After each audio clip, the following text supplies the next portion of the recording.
presentation of Riverfront Broadcasting Sports. It's time for Pierre Governor Sports on KCCR and on YouTube at KCCR Sports. Pierre Governor Athletics are brought to you by Avera St. Mary's Hospital, Zander Auto Parts, Bank West, All Around Graphics, Weatherall Roofing, Faith Lutheran Church, and Billion Financial. Jost trying to get one forward for Davis. Davis in the shot, and that one goes through. How about that for offense? Avery Davis scores, and it's 1-0 for Pierre. And also brought to you by the Clubhouse Inn and Suites, Birding Electric, Slumberland Furniture, Kruger Contracting, B&B Equipment, Bridget M Photography, Edward Jones Financial, Dakota Sprinkler, and Sioux Nation. Empty backfield again. Keenels right up the middle on the design run. All the way through. Keenels 25-20, 50, 10, 5. Touchdown, 50-yard run for Keenels. 2 minutes to go, and the Governor strikes first here this evening. Your Governor Athletics is also brought to you by First Dakota National Bank, Gales Gas, Service Master, Gateway Ford, Lincoln, and Toyota, Purist Foods, Kathy Sunshine Properties, All Pro Towing, and Pure Dental Clinic. Cross comes in, a shot and a goal scored right over to Ryland Derry. What a pass from Cole Peterson, and Ryland Derry is there just to get the foot on it and redirect it into the goal, and the Govs lead it. Governor's Athletics is also brought to you by Olson Plumbing, Lamb Motor, Midwest Cooperative, May Adam Law Firm, Oahe Federal Credit Union, the Association of Weed and Pest, and Fisher Rounds. For the Governors, for the 4th straight year, are the Class 11 AA state champions. They beat the Brookings Bobcats 38-6 here in the Dakota Dome. Here, Governor Athletics is also brought to you by Shane's Pharmacy, Todd's Electric, Wagner Auto, First United Methodist Church, East Pier Landscape and Garden Center, Country Carpet and Flooring, and Black Hills Federal Credit Union. And now, with the call of today's game, here's award-winning KCCR Sports Director, John Winkler. Week 3 of the high school football season is here as the Pierre Governors welcome in the Sturgis Scoopers for a rare Saturday night game as we welcome you into Hollister Field. And here in the press box as John Winkler alongside Greg Dean as the Governors look to go now over 500 for the first time this season, dropping their first game to Harrisburg, winning 35-20 last week to Mitchell, and now taking on this 0-2 Sturgis team who struggled to score points against a really good T-area team last week. But Greg, as we look to this matchup, kind of similar style offenses for both these teams. Yeah, and the thing is that even though Sturgis is 0-2 right now, they've come out of the gate with probably the toughest first 3-game stretch of maybe just about anybody in South Dakota. They start out with Watertown.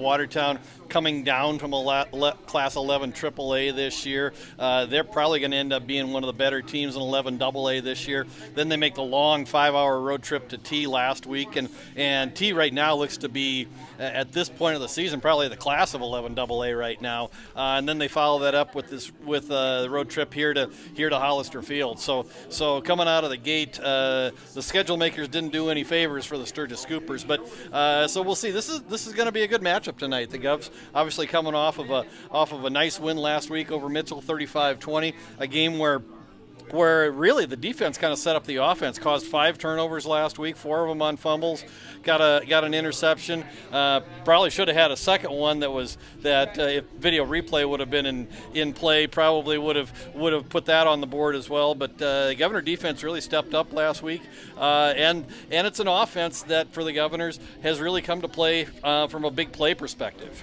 Yeah, the Governors right now that you look at the receiver of Jack Merkwan, 4 catches, 4 touchdowns. He had 98 yards the first game, 98 yards the second game, 2 catches, 2 touchdowns in each of those 2 games. He is he's big play Jack. He's as good as it gets in terms of every time he touches the football, it turns into 6 points. And the thing is, if you look at the numbers, I mean, you really see what kind of big play passing offense the Governors have. Lincoln Keenholz, 35 of 56 on the year. That's a 62.5% completion percentage. He's averaging just under 16 yards of completion. I mean, that's video game numbers. I mean, video game numbers when the setting's on easy is what that is. 7 touchdowns, no interceptions. You talked about Jack Merkwan, 4 catches, 4 touchdowns. He's averaging just under 50 yards a catch right now. And so that speaks to how explosive this offense is, and they literally can score from literally any point on the football field. Now what Sturgis defense does well is try to eliminate the big plays. Their safeties stay back pretty far back on passing plays. They drop everybody back into coverage, and they try and let everything go in front of you, which also, it's still good for the Pierre Governors. Like Kate Kaiser, who has the most catches right now on the team, he catches those quick hitters, and you give him a lot of space to make a play. He's athletic enough to make those quick catches into long plays, and that's what maybe the Governors are going to see here tonight. And if Sturgis tries to take away Kate Kaiser, then you got Matt Hansen on the other side, and Matt Hansen's a really quality possession receiver as well. And the thing that we haven't talked about is the fact that the Governors are not, even though they're probably a pass-first offense, they're not a pass-heavy offense. And each of the first 2 weeks, the running game has gotten progressively better for this team. They knew that they were going to run into a really tough defense down in Harrisburg, so they really didn't really try to push the running game, especially in the first half. In the second half, they started to use it more. And then last week, Brock Mosier really became kind of a weapon in the running game. And when you add that into the designed runs that are in the playbook for Lincoln Keenholz, you can't just play the pass if you're trying to defend the Governor offense. You have to be aware and cognizant that the Governors can run the ball, and they can run the ball effectively. Here, Governor Sturgis Scoopers here, Week 3, a Saturday night game. We'll talk about other scores that are happening around the state that played last night, also playing tonight. There's a lot of AA games still going on tonight to wrap up week number 3. But first, we will step aside for 3 minutes and start our conversations with our coaches. We'll talk with Sturgis coach Chris Koletsky first, and then Coach Steve Steele of the Pierre Governor second. Back in 3 minutes, you're listening to Pierre Governor Football here on KCCR and on YouTube at KCCR Sports.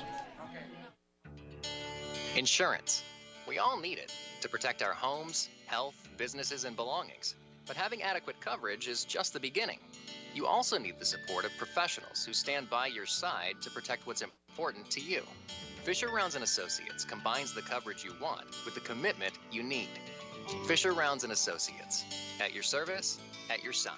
With offices in Pierre, Mitchell, Watertown, Sioux Falls, and Rapid City. BankWest Insurance has the expertise and resources to deliver personalized service and customized solutions. As an independent agency, we shop dozens of companies to get you the best coverage at the best price. As your trusted choice for insurance coverage, we promise to go the extra mile so you can rest assured your loved ones and your assets are protected. Contact your local agent to put BankWest Insurance to work for you. Not a deposit, not FDIC insured, not insured by any federal agency, not guaranteed by any bank, may go down in value, equal opportunity provider. All Pro Towing and Repair offers 24/7 light, medium, and heavy towing, jump starts, lockouts, roadside assistance, and recovery. The All Pro Towing and Repair team of professionals offers prompt, courteous, and top-notch services to Central South Dakota. If you find yourself in need of a tow, jump, or lockout, contact All Pro Towing and Repair, 605-669-2075. That's 605-669-2075. Pictures are memories we want to last forever. For those special times, call Bridget M. Photography, a unique boutique photography studio offering family portraits, children, seniors, and even your pets. They're available for weddings, commercial events, and sports photography. Stop in and visit their studio in Pierre or look over their website at bridgetmphoto.com. Pictures and memories that will last forever. From Bridget M. Photography in Pierre. Building a home. It's the biggest investment most of us make in a lifetime. Not to mention it's a decision that, well, you pretty much live with day and night. The quality of the workmanship stares back at you like a reflection. It also affects the value of your investment. Choosing the right contractor is critical. Kruger Contracting is that contractor. Call 222-2523. Quality workmanship and materials completed on time. Kruger Contracting. In a word, quality. Call 222-2523. Sioux Nation in Fort Pierre is a proud supporter of area athletes and their fans. Sioux Nation of Fort Pierre knows it takes hard work to achieve success in sports and the support of great people. That's why Sioux Nation of Fort Pierre is the place for all of your feed, seed, animal health, and grilling needs. They work hard for the community and are thankful for the support of their great customers. Visit Sioux Nation in Fort Pierre, 504 Deadwood Street. Sioux Nation supports area athletes. As we welcome you back here to the pregame show on KCCR and on YouTube at KCCR Sports, as we are joined here with Coach Koleski of the Sturgis Scoopers. As Coach, you're coming into this contest at 0-2 so far in the season, but as you've gone through 2 games, you kind of learned about your team a little bit. What have you learned from your team, but maybe both good and bad?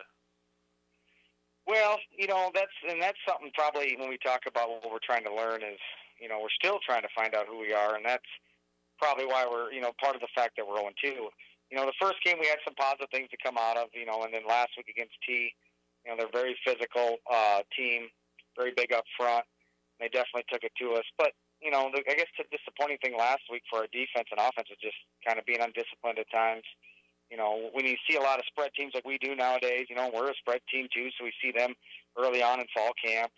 Then you see a wing T and a flex bone team that runs some option. We had to be disciplined, and we just weren't last week. So we're trying to find out who our playmakers are, and honestly, the biggest thing is trying to find out who our vocal leaders are. And we can talk a little bit just briefly about that T game, because that offense for T, one is good, but also they throw all these different formations at you. They're not the typical, line up in a shotgun like Pierre's going to do tonight, and maybe if they go under center, it's going to be like a real ground and pound, probably goal lines type situation. They did everything. They were shotgun, pistol, they were under center, they had the flex bone. I mean, they had just every single formation almost possible out there, and that's hard to defend against throughout an entire football game. Yeah, I mean, you did on your homework. That's what they do. They throw a lot of formations at you. If you do your homework, you can kind of narrow it down between the 2 or 3 plays that are coming, and it is just hard to stop. They do so many things well, and they got the size, they got the speed. They're obviously got a lot of confidence right now. And that's what's tough because they execute what they do. You know what's coming, but it's hard to stop. So let's talk now about this Pierre team. You've seen them, watched them on film. They're 1-1 so far. They lost to Harrisburg, then beat Mitchell yesterday. Or last week, but they forced a lot of turnover against Mitchell with balls on the ground. They fumbled the ball a lot, did Mitchell. What have you seen from this Pierre defense that kind of scares you a little bit? Well, talking to our OC, this will be his 3rd contest against him calling our offense, and he has yet to score any points, and that's something that, they just are swarming defense. They don't do a lot of things different. They just do a few basic things, and they're great at swarming the football. Their guys play fast. They know what they're supposed to do, and that's where you see the turnovers. Now, when you look at the Pierre offense, you guys kind of run something similar in terms of a spread offense, and they like to throw the ball. You guys like to throw the ball, averaging about 22 to 23 throws a game. Does that help you guys out a little bit, maybe game planning for the Pierre offense, because you kind of can almost put your first-team offense out there, and it's quickly the scout team, too, for Pierre? Well, I thought our scout team did a good job. Our starting quarterback Owen Cass, we've struggled early on, but we like him. He's a junior. He's got the tools. We just got to get some guys to surround him to get open on offense. But, they've been running the no-huddle offense at Pierre End. We've seen a lot of reps. They did a pretty good job in that. So we're hoping that pays off. But, obviously Pierre's different. They go unbalanced, things like that. They're going to attack our corners. We know that. That's going to be the big test. That's been the big message for our defense, is keeping things in front, making them earn it. But, there's certain situations, there's going to be probably quite a few of them where our corner is going to be matched up one-on-one, and we just got to make those plays. Now, for you guys defensively, your linebacker core is pretty good. It's fun to watch those, watch a little bit of film on it. And, your linebacker core is pretty good. Don't get fooled a whole lot on different play action, different kind of things. They're a good, solid bunch. Well, our 2 inside guys, Reese Jacobs, he's a state champion, 185 wrestler, and he definitely.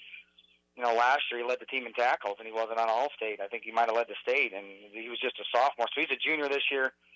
He's definitely the leader there, and, we moved Gunnar Roloff from our strong safety. He played the other Will inside backer, and we've been really impressed with how he's played. And, our Sam linebacker is a senior, and our rush linebacker is kind of our hybrid D-end outside linebacker. He's just a junior, and we kind of had to move him there, but he's a 6'6" kid. He's learning how to play more physical, and he's had a great attitude. So we like that. It's maybe a little step back from the linebackers we had last year because we were really blessed, the guys that we had. But some of those guys are learning together, and we see some good things from the linebackers there, and they're putting us in some good spots. It's just getting in those passing downs and our DBs covering guys.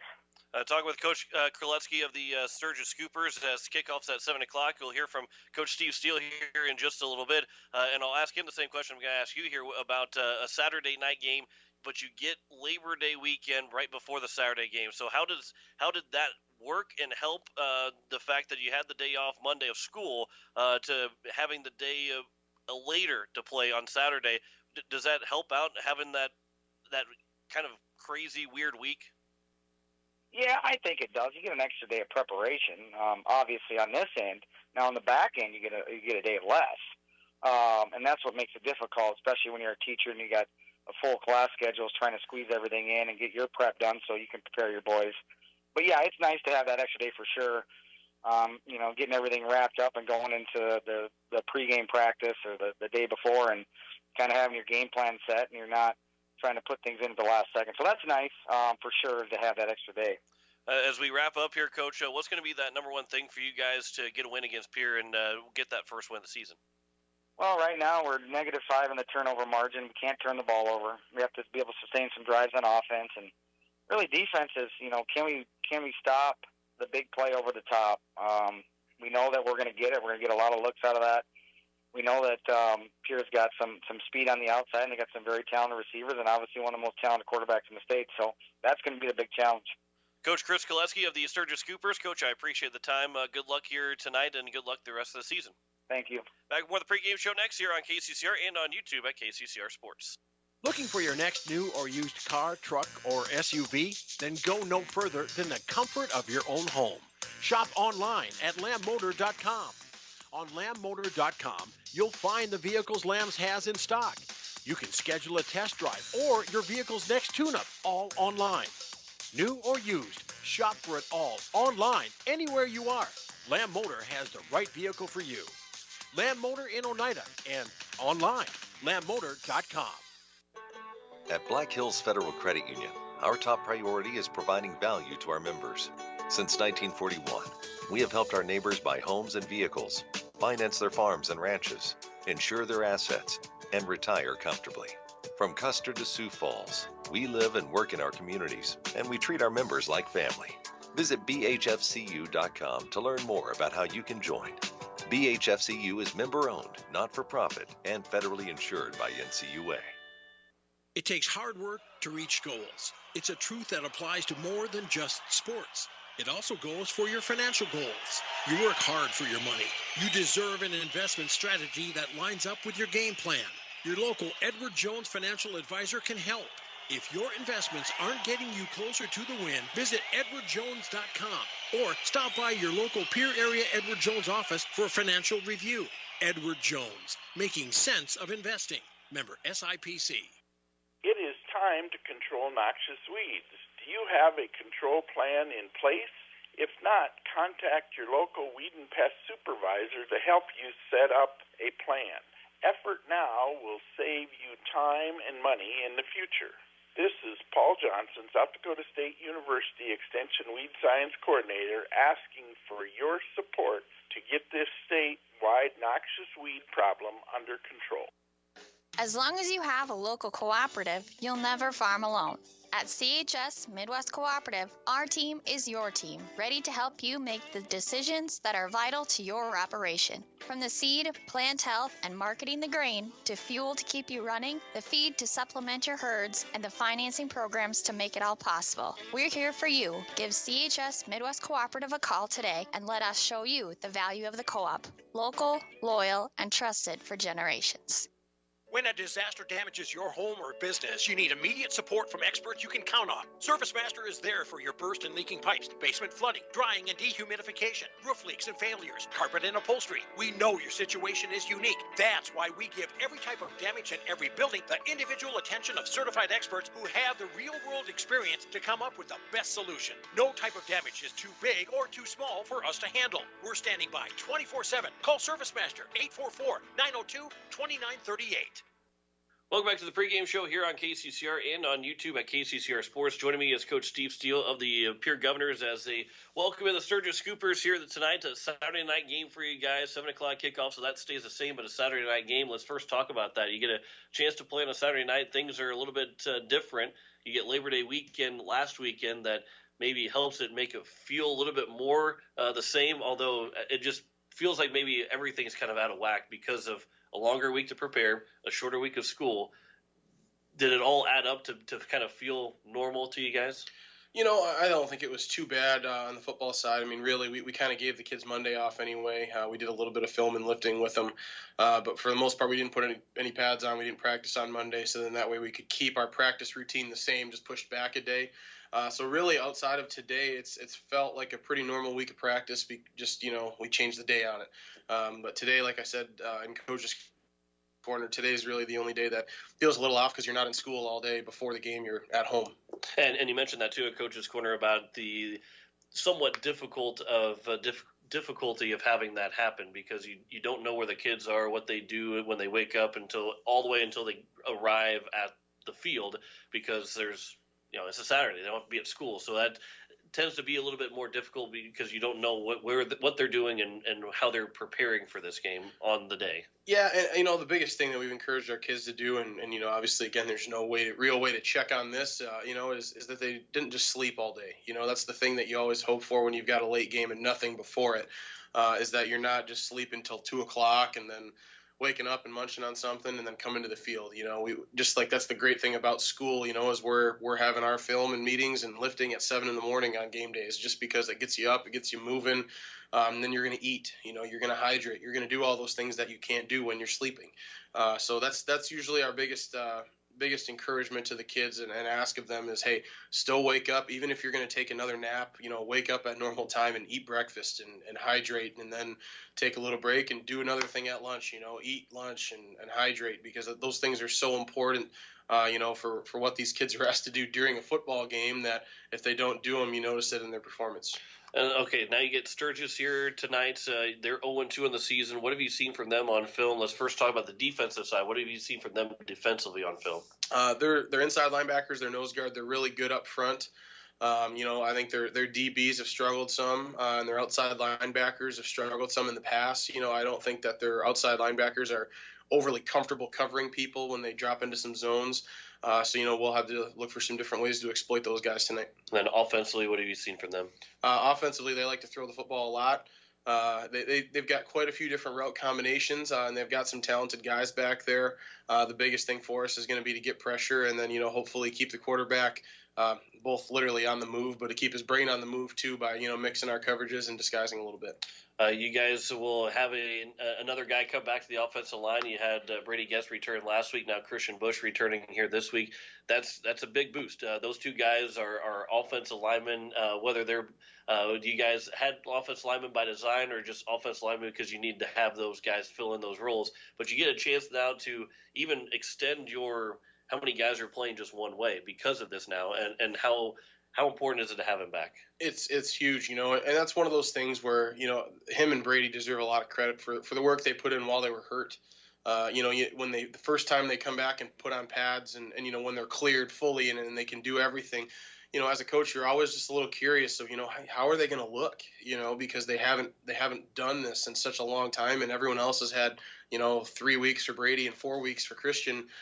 Before they, everyone's had that advantage on you. How are they going to handle this coming back and going? And, both of those guys did an incredible job of coming back, and they look hungry, they look physical, they look aggressive, and they don't look out of place. I think some of the times that you see the feet get a little slow, or, they're not quite in as good a shape. And, obviously game shape is a little bit different, but, you've really got to commend the work those two guys put in just to stay in the shape they needed to be in, so that when they were ready, they're ready and not when they're ready to come back, okay, now let's take 5 weeks to get ready. And your offensive line looked good last week against the Mitchell team, and they didn't look bad against Harrisburg. I think just the game and what Harrisburg has made things look a little bit, from the outside looking in, didn't make things look as good. But your offensive line looked good last week, and it's only going to get better this week with Christian Bush now back in. Defensively, you guys looked really good last week as well. Do you like the progression that you've seen from your team? Obviously, scores are one thing, but when you look on film, do you like the progression that you've seen?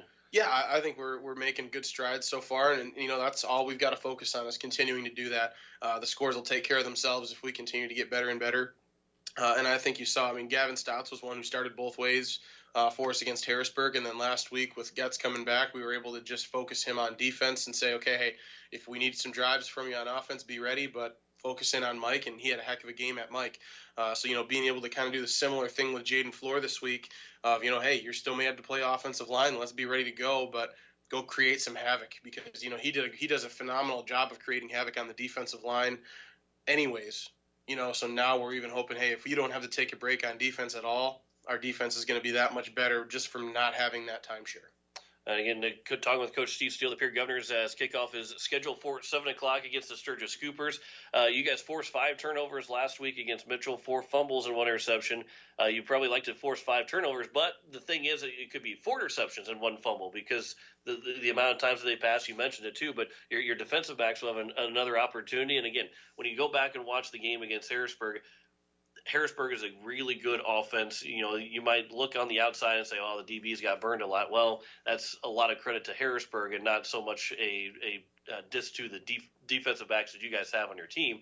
Here tonight, they have a chance to maybe say, hey, this is how good we can be. This is how good we actually are.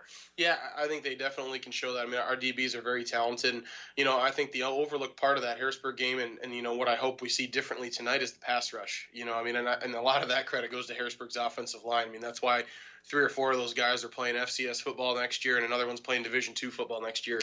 But we weren't able to rush the passer against Harrisburg, and that's got to be a huge focal point tonight of getting back there. And even if we're not necessarily getting a sack, forcing him to maneuver and move around, just because then if we flush him the opposite side of the routes, then the routes are dead. So we can force a lot of incompletions or interceptions or strip sacks from pressure, and that'll obviously help our DBs out as well. So, I think our DBs will continue to play very good, but I think that the front line is the advantage that we've got to take care of tonight. And what's it going to take for you guys? What's the biggest thing for you guys to get a win against Sturgis? Defensively, I would still say pressure on the quarterback, and just to get him out of a rhythm or not let him establish a rhythm. And then offensively, it's going to be to take what they give us. They like to really send their DBs back to keep everything in front of them. And if that's what they do, then we've got to be content to take those short passes and then win those one-on-one matchups to break some tackles. Coach, I appreciate the time as always. Good luck again here tonight. Thanks, John. Back with the pregame show next here on KCCR and on YouTube at KCCR Sports.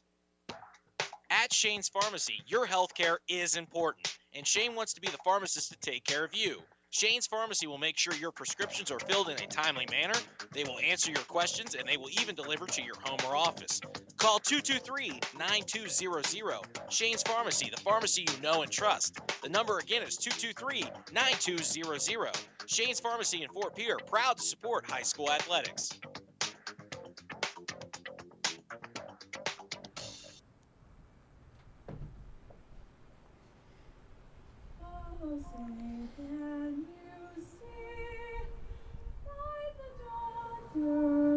That country carpet and flooring.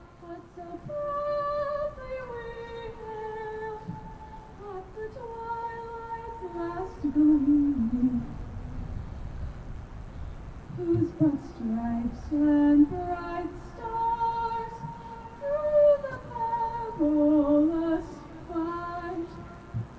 Without ramparts we watch, were so gallantly streaming.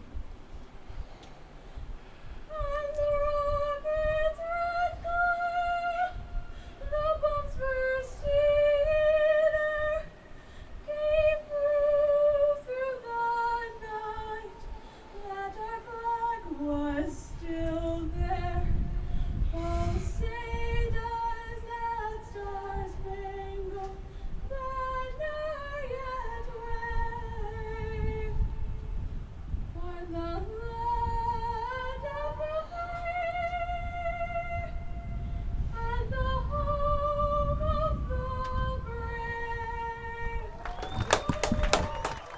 National anthem played as we are ready for football here this Saturday evening. Of course, as we mentioned in the volleyball broadcast, again, 20 years ago today, on September 11th, 2001, a horrific terrorist attack on the United States. And as much as it is for a lot of these high school kids not alive, but Greg, you and I'm sure you can probably agree that it kind of feels like yesterday still, and you can remember exactly where you were and the unfortunate day that happened.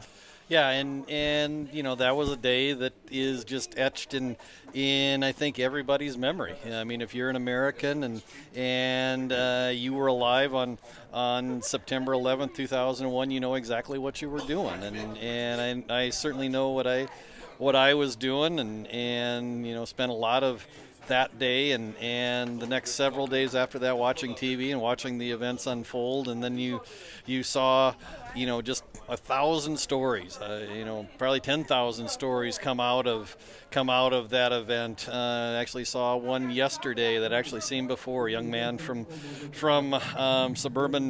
suburban New York, played lacrosse at Boston College, was actually working in the World Trade Centers that day, survived the initial impact, and then actually was fated as being someone who led about a dozen people down a stairwell and saved a dozen lives before he went back up, and the towers eventually fell. And his trademark was that he wore a red bandana all the time for me when he was a young man till his time through playing lacrosse and his time actually on that day on September 11th. And it's just a great story that ESPN did called the Man in the Red Bandana. It's worth the 13 minutes if you ever have time to Google it. Yeah, and there's a lot of stories. There's a lot of really good stories, even though as sad as that day was, a lot of really good stories that came out of it from all the heroes that were there, that went there, and every all about that day is again one. You know, I'll say it. I was only 7 years old when it happened, but I remember.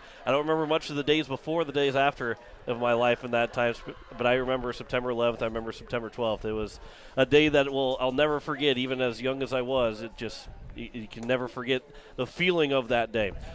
The Pierre Governors won the toss. You are listening to KCCR Pierre, a Riverfront broadcasting station. They have elected to defer to the second half, so it will be Sturgis to start out as Cole Peterson will kick it off. Oh, yeah, by the way, Cole Peterson today just scored 2 goals in Brandon. Yeah, in Brandon, not in Pierre. In Brandon, drove back here, and he's also now the career leaders in goals for the Pierre Governor soccer team. Now he's going to kick off for the Pierre Governor football team. How awesome is that? Yeah, you know, that's quite an accomplishment, both from a career standpoint and from a game standpoint, as we're underway here at Hollister Field. And that kick, just like it has throughout the entire season, goes through the back of the end zone, and we are underway as there'll be a 1st and 10 from the 20-yard line. Owen Cass, the quarterback, the 6'1", 186-pound junior, leads the Sturgis Cooper offense out. The offensive line will be Zane Heller, the left tackle, Austin Ateo, the left guard, Slade Kierleber, the center, Buck Fickboom, the right guard, and it is the right tackle, Reese Jacobs. The receivers will be Gavin Leitenberg, Braden Temple, and Tyan Buss.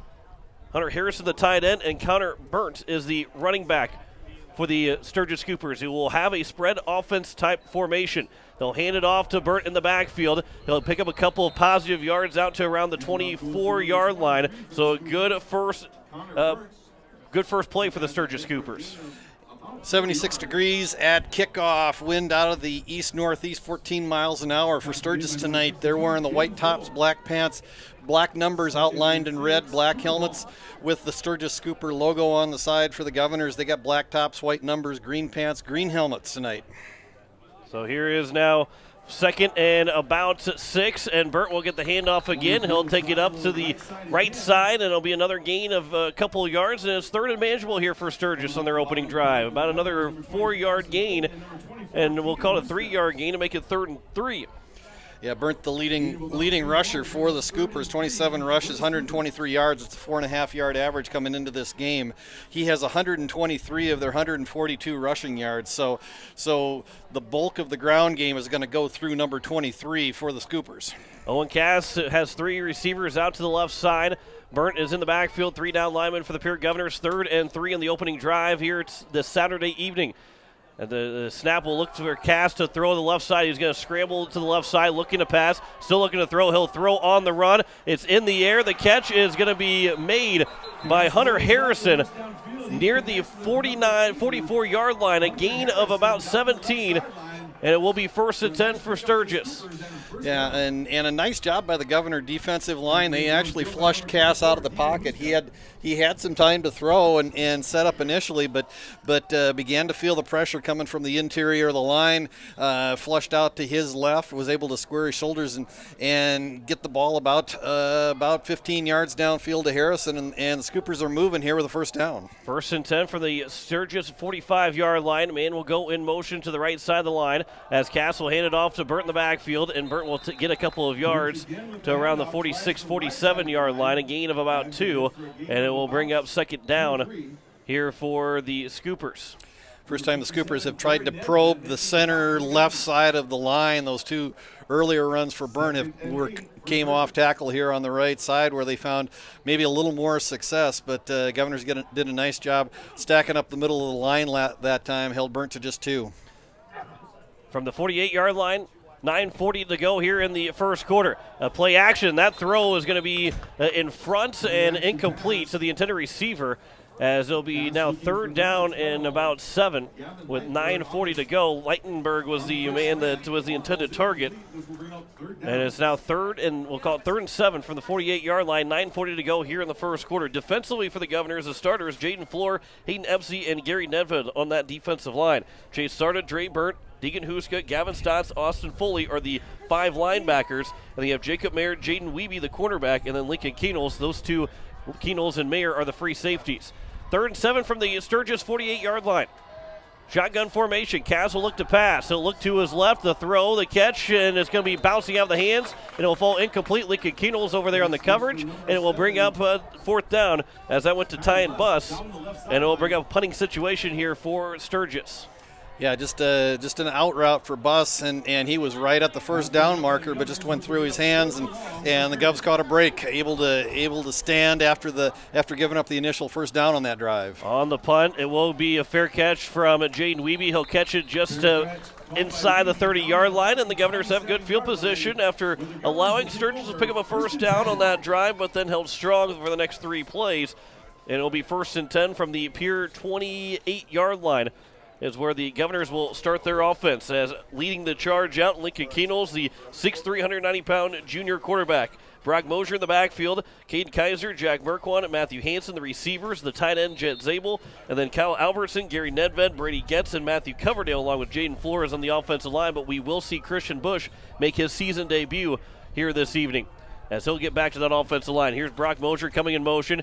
Keenels will look to pass on a play action to throw. The catch is going to be caught by Jack Merkwan, as he'll finally end the streak of catches for touchdowns. But it is a big gain for Jack Merkwan out to the 44, gain of 17 to open up here.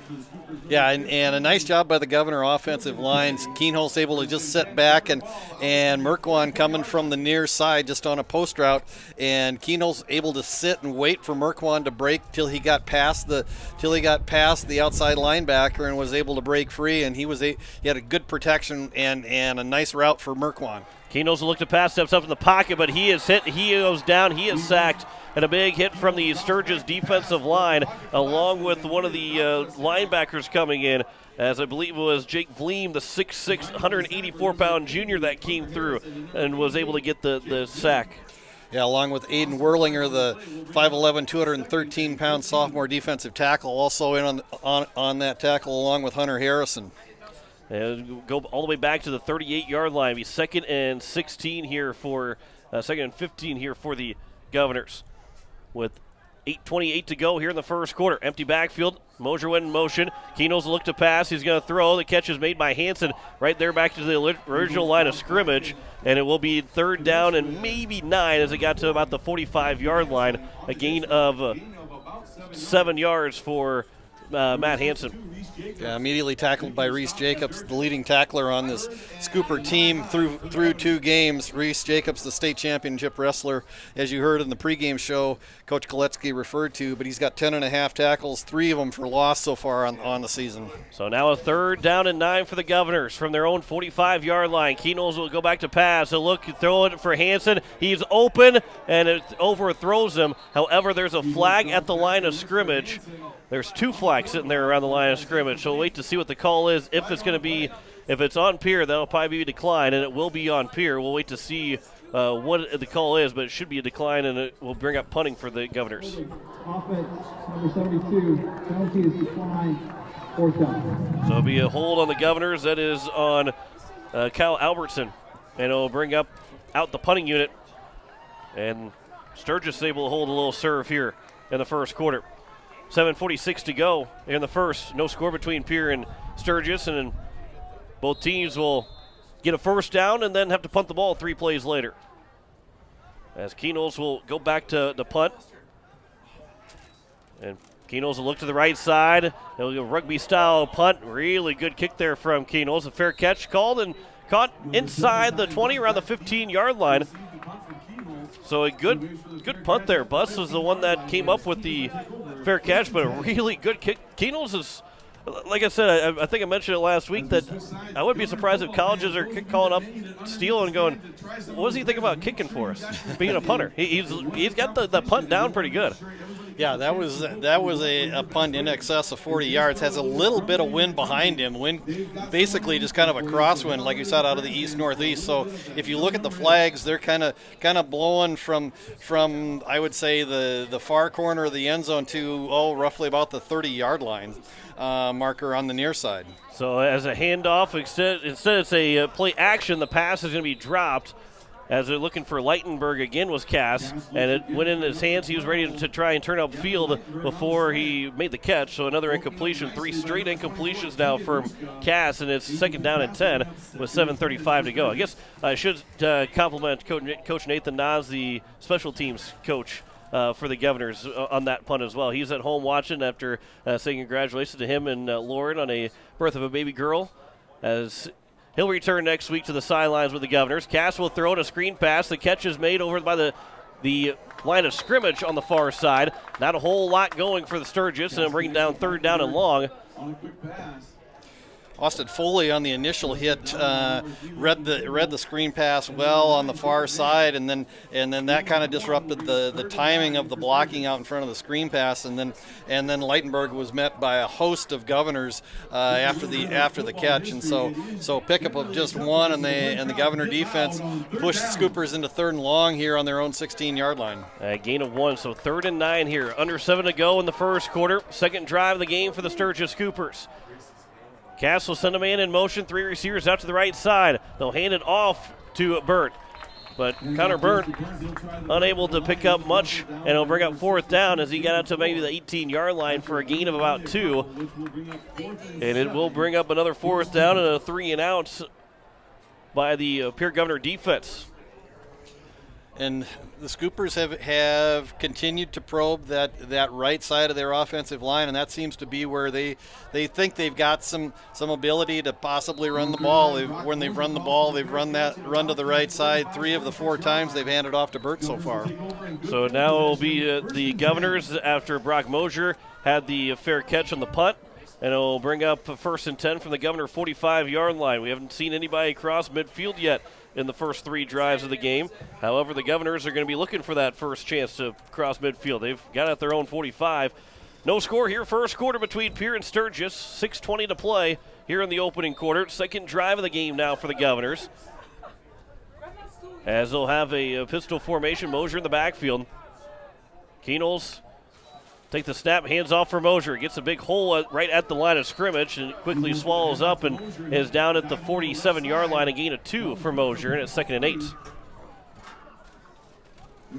So yeah, just again, first time the Governors have tried to run the ball tonight. Just a handoff up the middle, and Mosier did have a big hole, but that was quickly closed by that stellar linebacking core. And you talked to Coach Koletsky about that in the pregame interview that this linebacking core led by Reese Jacobs is a really solid group. And so if you can get through that first level, you're going to run into some problems on the second level with this defense. Kenols looks to pass. A flag flew right at the beginning of the snap. Kaiser made the catch, and Kate Kaiser is driven out of bounds after he picks up a first down. A gain of about maybe 8 or 9, but it looks like it's going to be on the Governors, which will push them farther back. And it'll be second down and long here for the Governors. Yeah, flag came from the linesman on the far side, and that's on the offense. 5-yard penalty. Yeah, just an illegal formation, no number given, but it is a 5-yard penalty on the Governors, so it backs them back up to their own 42-yard line. Governors in that bunch formation on the far side. That's where they throw that bubble screen to Kaiser, and he's immediately got at least 2, maybe 3 blockers right out in front of him. Problem was one of those blockers, one of those receivers in that bunch formation probably wasn't on the line of scrimmage. That caused the illegal formation. Empty backfield here, and now we will have. Looks like maybe timeout's going to be called by Coach Koletsky and the Sturgis Scoopers. So before the snap Sturgis took their first time out. 5:21 to go here in the opening quarter. Back in 30 seconds. Listen to Pierre Governor Football here on KCCR and on YouTube at KCCR Sports. Faith Lutheran Church prays for God's blessings to all of our athletes and their families. We're proud of the commitment and dedication that you give to your team. We would love for you to join us and celebrate the successes that God gives to us on the field, in the classroom, and throughout our lives.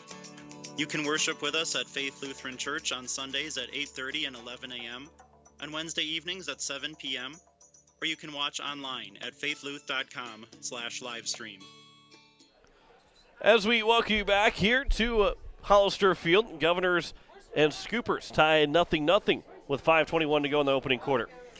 Got a couple of score updates last night. Brookings beat Watertown 16-0. He scores out of 11 AA. Yankton shut out Spearfish 58-0.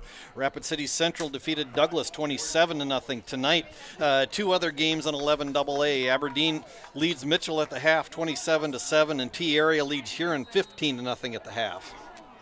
So after the timeout, 2nd and 12 from the 43-yard line, and for the Pierre Governors, Kenols in the empty backfield looks to pass. He'll look downfield, throws over the middle. It's tipped, and it will be tipped again, and it falls incomplete. It was intended for Jack Merkwan. It was first tipped and almost intercepted by Aiden Hederman. And then the next man, Braden Temple, had an opportunity to intercept it, but it fell incomplete, and it's now 3rd down and long for the Governors. Yeah, nice play by on the initial break by number 8, Aiden Hederman, and did a nice job on the break and the initial pass break up, tipped it up in the air, and then Braden Temple almost made the interception on the tip drill, and luckily it fell incomplete, and the Governors caught a break. So here's 3rd and 12, and now another flag will come out here before the start of the start of the play, and we'll see what it is. False start, offense, number 5. 5-yard penalty, 3rd down. So it'll be another false start penalty on the Governors, and that will be on Kate Kaiser. So it's now 3rd down and 17 for the Governors. And this was a point of emphasis last week, as we talked to Coach Steele in the postgame, that had a lot of 5-yard penalties, kind of these concentration type of penalties last week against Mitchell. And I know he was somewhat frustrated by the fact we've already had 3 on this drive alone against the Governors. High snap goes over the head of Kenols. He's going to go track it down. He's going to just slide on top of it. And it's going to be a long loss for the Governors and their offense going backwards here in this second possession as they were unable to get across midfield, unable to pick up a first down. They go 3 and out, and it will bring up a punting situation as Kenols ends up taking the loss, but it's a loss of 20 on the play for Kenols. Yeah, and a smart decision by Keenholz to just fall on the ball, not try to compound the mistake, just fall on the ball, punt it away, and live to see another day. So as it will be Bus back to receive the punt, he'll call for another fair catch. He'll make the catch. right inside the 45-yard line. So the Scoopers again will get an opportunity. No scoring between these two teams as we head closer to the end of the first quarter. 4:33 left to play here in the opening quarter, and the Governors offensively unable to get anything going right now. The good thing is defensively the Pierre has been able to hold them in check. Yeah, and the Governors, you kind of see this kind of beginning to play out kind of like a typical Governor game. I mean, you kind of trade body blows early on with the opponent, kind of trying to feel them out, and then the Governors all of a sudden hit one or two of those big plays, and all of a sudden the scoreboard starts to light up, and we'll see if that's how this game goes for the green and black tonight. Burton will get a big handoff and a big run left side outside the tackle, and he'll get out to about a gain of about 9 for Sturgis, and it'll be actually they're going to call him just past the 50-yard line, the 49 inside Pierre territory now. A gain of 7 on that first down run for Burton. He's up to now 19 yards on 5 carries. Yeah, a little bit of a counter play. Cass handed the ball off to Burnt as he was going to his left. Cass came back to the right and sold the fake pretty well, but with that went a couple of Governor defenders, but a nice run by Burnt across the left side across midfield, and the Scoopers are in play. As they drop the football, though, on the snap, and it is loose, and it will stay with Sturgis, so it's third down. Cass, I believe, was able to fall on top of it. But it's third down now. Instead of being 3rd and 3, it's going to end up being about 3rd and 6 or 7 for these Scoopers. Loss of 4. And again, just a bobbled snap, and fortunately for Sturgis, not only do they get the ball back, but unlike the Governor bad snap, the ball stayed in front of Cass. He was able to get back on top of it and resulted in just a loss of 4 for the Scoopers. Now it's 3rd and 7 from the Scooper 47-yard line. 3:10 to go here in the first quarter. No score between these two teams. Cass will go back to pass. He'll look to his left, a throw. That one is short of a bus, and it will fall incomplete. And now we'll see if maybe Sturgis, offensively, nothing's going for either of these teams. Although you're sitting around the 50-yard line, I think of where this game is going, you still punt the ball away because offensively you just haven't been able to get anything moving, and your defense is still playing well. Yeah, and right now they're tearing up the middle of the field, and we'll see if the Governors can take advantage of maybe trying to gather a little field position here. Wiebe will go back. He'll make the catch inside the 10-yard line. He's at the 5, and he's going to get driven down before he gets back to the 10-yard line. So a big punt there from Sturgis, and it will be a big field flip for the Sturgis Scoopers, and the Governors will have to go 90-plus yards down the field if they want to try and get the game's first points. Yeah, best punt of the night for the Scoopers, and drove Jaden Wiebe back inside the 10, and then good coverage from the Scooper punt coverage unit. Got Wiebe on the ground right away, and so the Governors have the ball for the 3rd time tonight, but this time they're starting from deep in their own territory inside their own 10-yard line. 2:53 to play here in the first quarter. No score between Pierre and Sturgis. Governors working from right to left on your radio dial. And you can watch it on YouTube at KCCR Sports. As Keenol's Mosier in the backfield, get the handoff, trying to bust it through the middle. He'll get to the 10-yard line, a gain of 2. And Mosier on his second run, he's picked up 2 yards on each of those 2 runs, and it's 2nd and 8 for the Governors. Yeah, and again, the Governors showing that they can get through that initial first level, that defensive line that Sturgis puts out there in this 4-3 defense. But once they get past and get into that linebacking level, those linebackers close really fast and really cover up the play well. So here's Keenol's now shotgun formation. He'll hand off. Kaiser on a sweep. He'll get past the linebackers and out to the 20-yard line. A gain of about 9 for Kaiser, making a gain of 10 for Kaiser, and his first down here for Pierre. Yeah, just kind of a jet sweep with Kaiser coming in motion, and we haven't seen that play much this year, just the jet sweep, and once he was able to get to the edge, able to turn it up and garner the first down for the black and green. So 1st and 10 from the 21-yard line, still in Pierre territory with 2:02 to go here in the first quarter. 3 receivers out to the right side, shotgun formation, a high snap, but Mosier will get the handoff from Keenol. He'll slip through one tackler. He'll get taken down by the ankles, but he's able to jump his way out to the 26-yard line as he was falling. A gain of 5 for Mosier, and it will bring up 2nd and 5 for Pierre. Yeah, and if Mosier doesn't get tripped up by the ankles and lose his balance and go down just past the 25-yard line, he's got a lot of green in front of him, and probably would have been able to pick up a nice chunk of additional yardage. But nice tackle by the interior of the Sturgis Scooper defense, able to bring him down and keep him from getting past that first down marker. 2nd and 5 for the 26, 1:18 to play here in the first quarter. Kaiser coming again on the jet sweep. This time that Sturgis had that one well scouted out. And Kaiser will lose yards back, as it was going to be number 79, Tyler Brandner, that will pick up the tackle for a loss all the way back to the Pierre 21-yard line. So those 5 yards they gain, they lose it right back, and it's now 3rd and 10.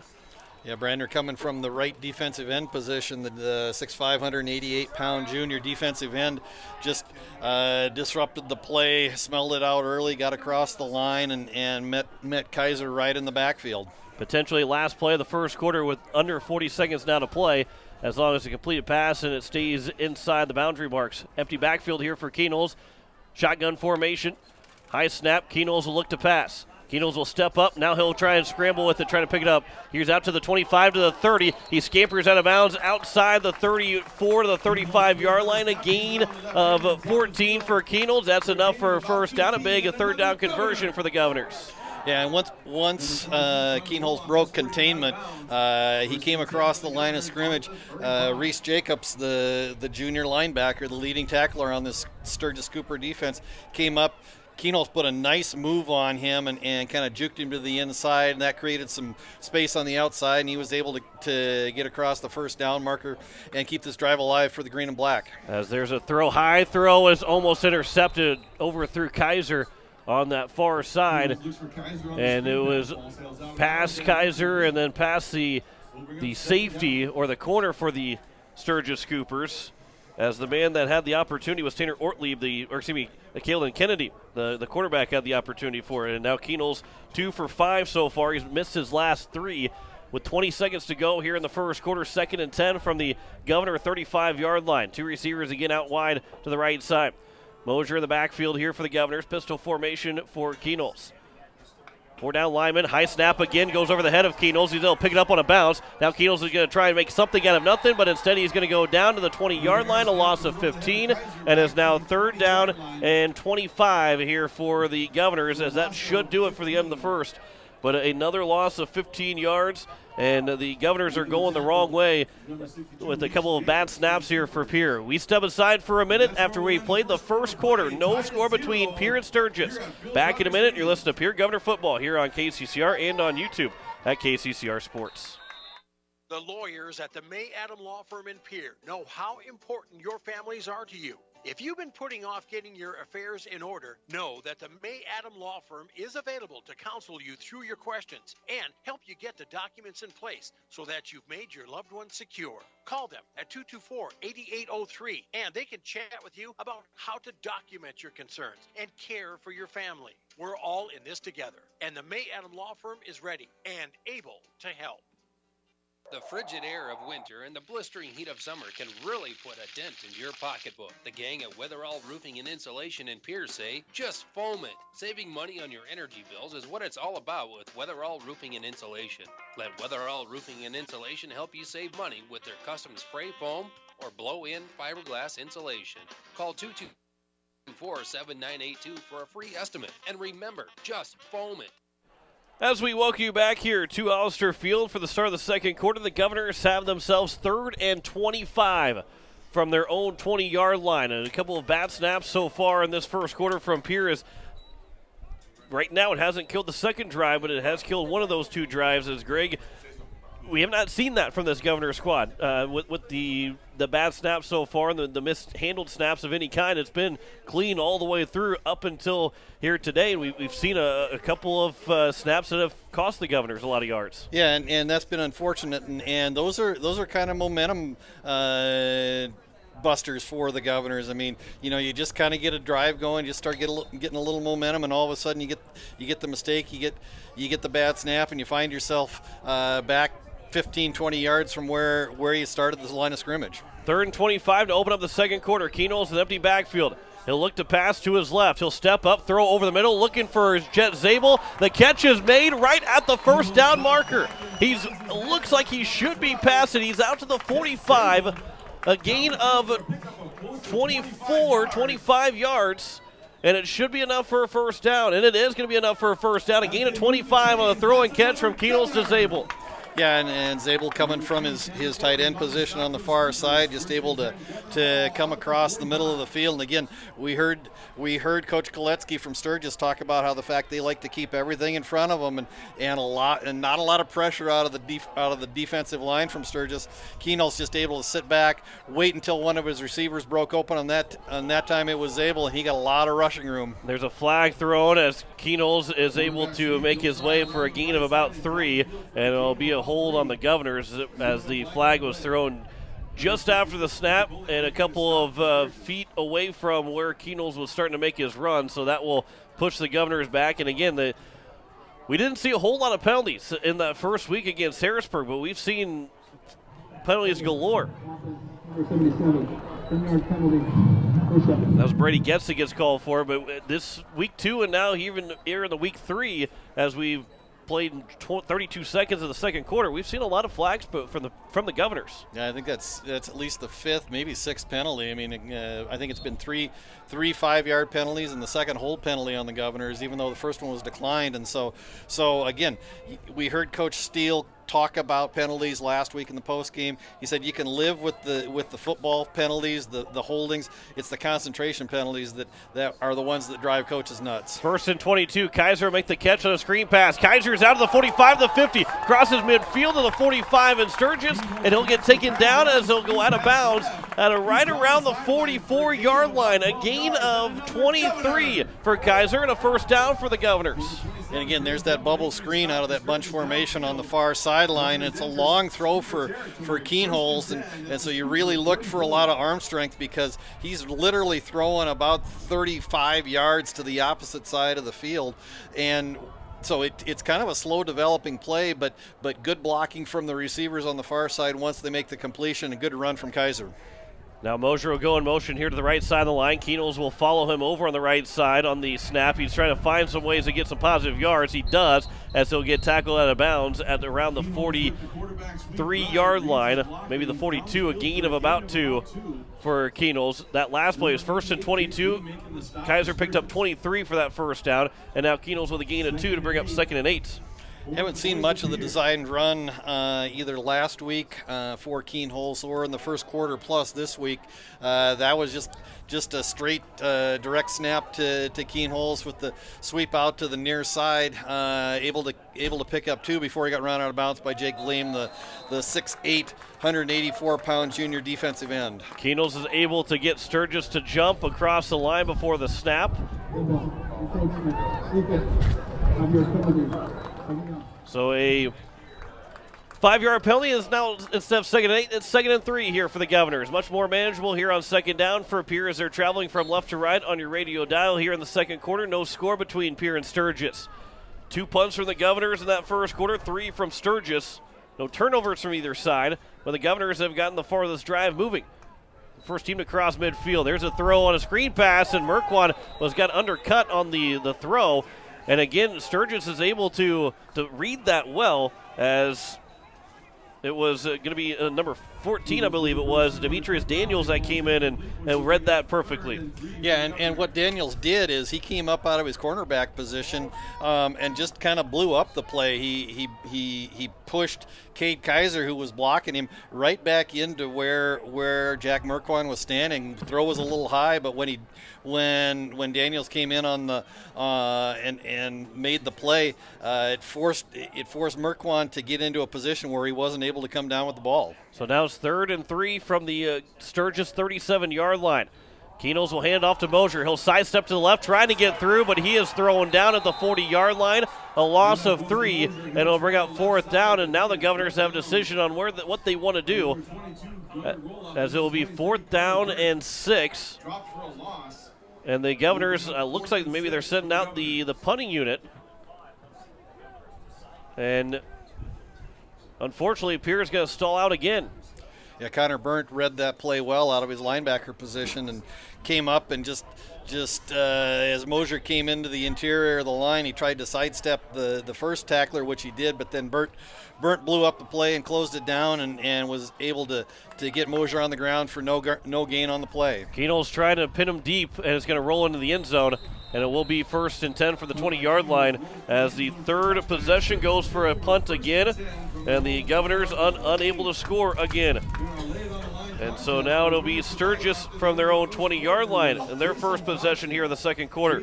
Still looking for our first points of the evening. We have not, this is uncharacteristic like of both, or for the Pierre Governor team, that we haven't seen much like this in a long time. Yes, they were shut out in the second half against the Harrisburg Tigers, but to start out a game, you usually see the Governors put up a lot of, maybe not a lot of points, but putting up points to open up the play. But instead, it is 1st and 10 from the 20-yard line. Owen Cass, a quick throw to the far side. The catch is made, and it'll be a gain of about maybe 4 or 5 as Temple will make the catch. It is first of the evening, and it's a gain of 4. And again, kind of a similar play to what the Governors have had some success on, just that quick out to the outside, and then you kind of let the receiver, in this case Temple, try to make something on his own, and he was able to get across right up to the 25-yard line. Burton will get the handoff here on 2nd down, and he'll power his way out to around the 28-yard line, a gain of 4, and it will be now 3rd down and a couple, as Byron Holt that got the handoff. Yeah, Holt giving Burnt a little bit of a breather there in the backfield. Holt, the 5'10", 149-pound sophomore running back, and got a gain of 3 as he probed the interior of the Scooper line and able to get the Scoopers into 3rd and short here, 3rd and 2. 8:55 to go here in the first half. Cass will play action, a throw. The catch is made by Temple as he'll power his way to a 1st down. He was able to avoid the first hit from Jacob Mayer and then found his way past the markers to around the 34-yard line and a gain of 6, and it's a 1st down here for the Sturgis Scoopers. Yeah, and unfortunately, Jake Mayer not able to get Temple on the ground. If he did, would have probably put Sturgis in a punting situation, but Temple able to break out of the initial hit from Mayer and then able to turn that into a gain of about 6. 1st and 10 for the Sturgis 34, 8:25 to go here in the first half.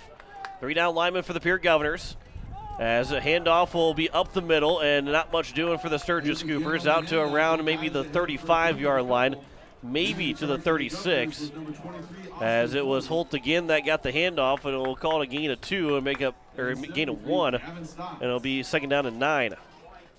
Yeah, Holt on the carry right into the middle of the line, and that time the Governors did a nice job pinching the interior of the line. Chase Sarda also coming in from his near side linebacker position, and the Governors really had that thing smelled out early on, and now put Sturgis in 2nd and long, 2nd and 9 from their own 36-yard line. Shotgun formation here for Cass. 3 receivers out to the right side. Cass will look to pass to his right. He'll throw it. Catch is made out on the far side for Leitenberg. He's out to the 41-yard line. It's 3rd down now. Excuse me, Buss was the one that made the catch, and it will bring up 3rd down. They're going to call him at the 40-yard line. A gain of 5 for Buss. And it's 3rd down and 4. Wiebe on the tackle. Yeah, Buss just on a quick out, about 5 yards downfield, and just a quick pitch and catch from Cass to Buss, and a nice open field tackle by Jaden Wiebe over on the far side, keeps that play to a minimum. 3rd and 4 from the 40-yard line. A handoff here for going to be for Burt, and Burt will not pick up the 1st down. He's out to the 42. Good job by the Governor defense again to swallow him up. Stotts was there, and it's now 4th down and about 2, and it looks like Sturgis will come out to punt the ball away again. Yeah, and a nice play by Gavin Stotts, and Stotts able to break through the Sturgis offensive line and keep that to a minimum.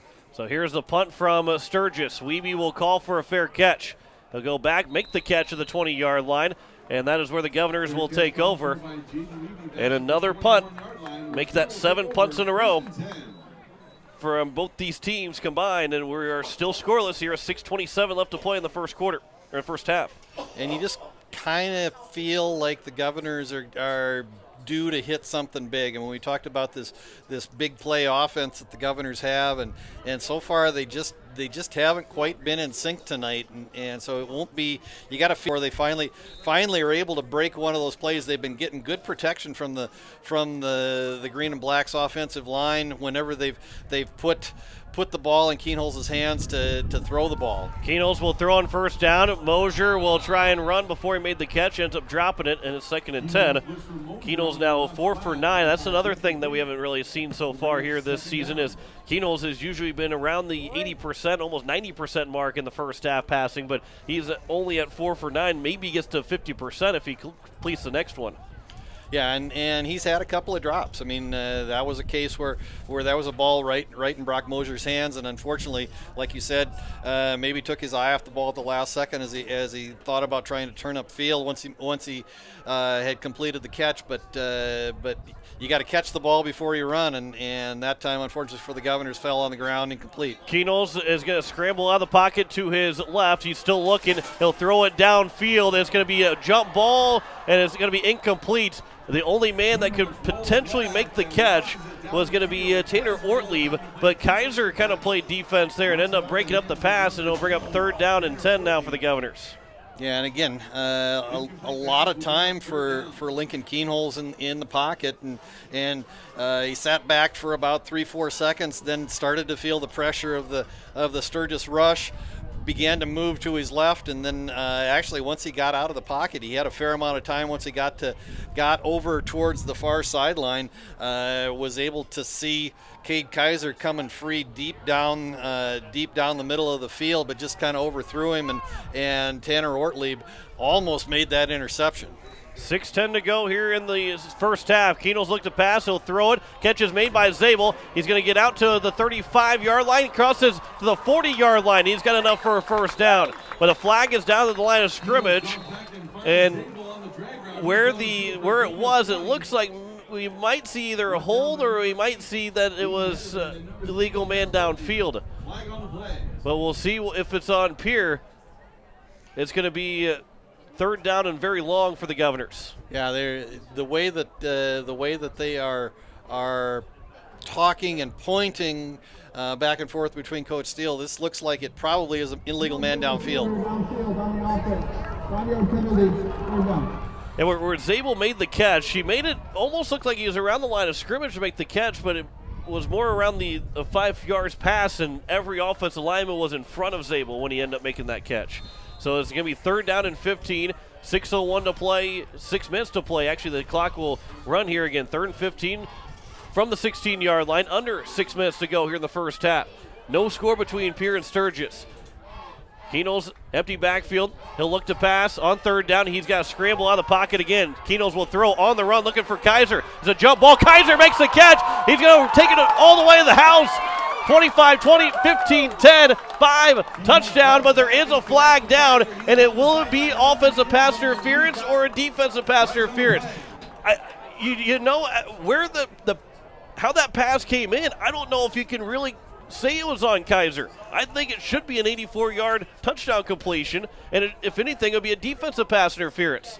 Yeah, and the officials are walking the ball back, and so this is inevitably going to be offensive pass interference, and that's unfortunate for the Governors because my first reaction when I saw the play, it kind of looked like it was two football players who were just fighting for position, and because I thought that could have gone both ways. The officials saw it differently because there were 2 different flags came in from 2 different officials, both calling offensive pass interference, and so unfortunately for the Governors, it negates the big play that we had just talked about a little earlier. I mean, negates the 84-yard pass play for the touchdown to Kaiser, will result in a penalty on the Governors half the distance to the goal and put them in 3rd and very long. Yeah, 3rd and 23 from inside their own 10-yard line now at their own 8. That one is one that could have gone either way, I think. The Governors looked like they had an 84-yard touchdown reception. Instead, it's now 3rd and 23 from their own 8-yard line. Keenholz empty backfield here again. He'll look to pass. He'll look to his right, step up in the pocket. He's going to throw. It's going to fall incomplete, and it will be Kaiser that gets tripped up. And now the fans are going to get upset. Coaching staff not very happy because Kaiser got tripped up. Was he going to make the catch? Probably not. But after that offensive pass interference, anything that's questionable right now is not going to go and not going to seem too well for the Pierre Governor faithful. Yeah, and Kaiser, a lot of time for Lincoln Keenholz in the pocket. As he stepped towards the near sideline and stepped up in the pocket to make the throw, Kate Kaiser breaking across the middle, he probably would have had a first down, but got tangled up in the feet of Aiden Hederman, and that's what the crowd was chirping about. And there is a flag down. It's going to be a penalty, either running or roughing into the kicker. It's not going to be enough for a first down, but it will be a penalty against Sturgis. They almost had the block, but they did run into Keenholz, so it will be a penalty flag that was thrown in the end zone. Sturgis was sending everybody after Keenholz to try and block it, but we'll see the call. Roughing the kicker.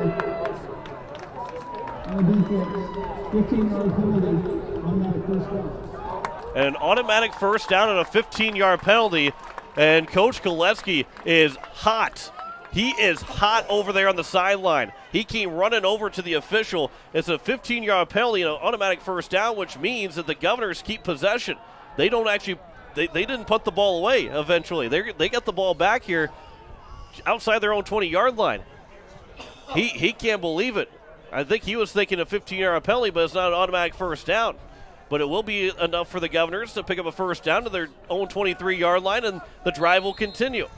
And Koleski better calm down quickly because he's still chirping at the officials over there. So it's 1st and 10 for the Governors now with from their own 23-yard line with 5:02 to play in the first half. Keenholz will hand off for Mosier. He tried to sidestep one man, but he is thrown down.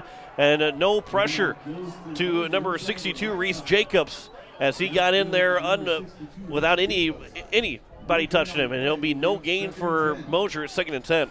And again, the hole opens quickly, but Reese Jacobs closes very quickly out of that linebacker position. Jacobs, the 5'10", 185-pound junior, and he's probably one of the better linebackers we've seen in these first 3 games that the Governors have had to face. So 2nd and 10 now for the 23, 4:25 to play in the first half. Keenholz looking to pass to his left. He'll throw, looking to the sideline, overthrows Brock Mosier. And it will fall incomplete, and Keenholz has missed his last 5. Granted, he's thrown a couple completions, but because of the penalties, it gets negated, and he's missed his last 5. He's now 4 for 12 here on the evening. 4:21 to go, 3rd and 10 from the 23-yard line. Yes, the Governors were able to get bailed out on a roughing the punter penalty to keep the drive alive, but now they got to make something of it. They haven't got anything in the first 2 plays of this same drive. But it's now 3rd and 10 from their own 23. 4:21 left to go here in the first half. 3 receivers out to the left side. Keenholz back to pass again with an empty backfield. He'll look downfield. He'll throw a spiral looking for Matt Hansen in double coverage, and it will fall incomplete. And it will bring up 4th down again. Another good defensive play there from the Scoopers. Double coverage, but it is dropping incomplete, and another punting situation for Pierre.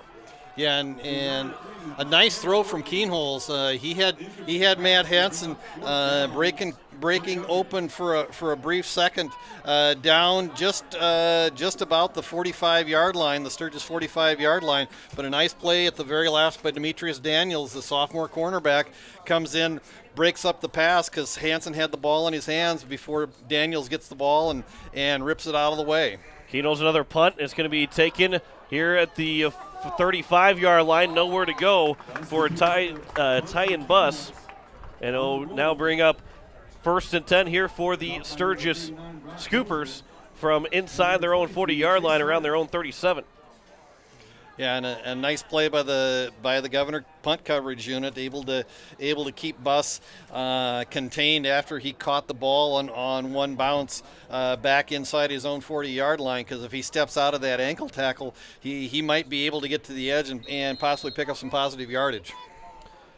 So it's now 1st and 10 for the 37. 4:04 to go here in the first half. Sturgis got the opening kickoff. So it will be Pierre to start the second half, but we're still looking for our first score.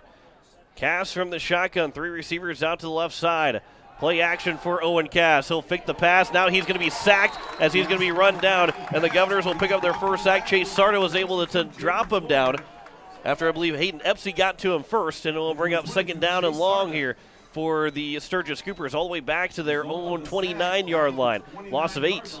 Yeah, Jaden Floor in on the sack as well for the Governors. The first time they were able to get some real quality pressure, especially in the upside for the Governors, is that was a lot of pressure coming from the defensive line. It wasn't there was a shooting linebacker on that play, but good pressure out of the defensive line. We'll see if the Governors can exercise that going forward. Two receivers split out on each side for Owen Cass. He'll look to have a quick pass to the right side. That catch is made by Hunter Harrison, and he'll be tackled at around the 34-yard line.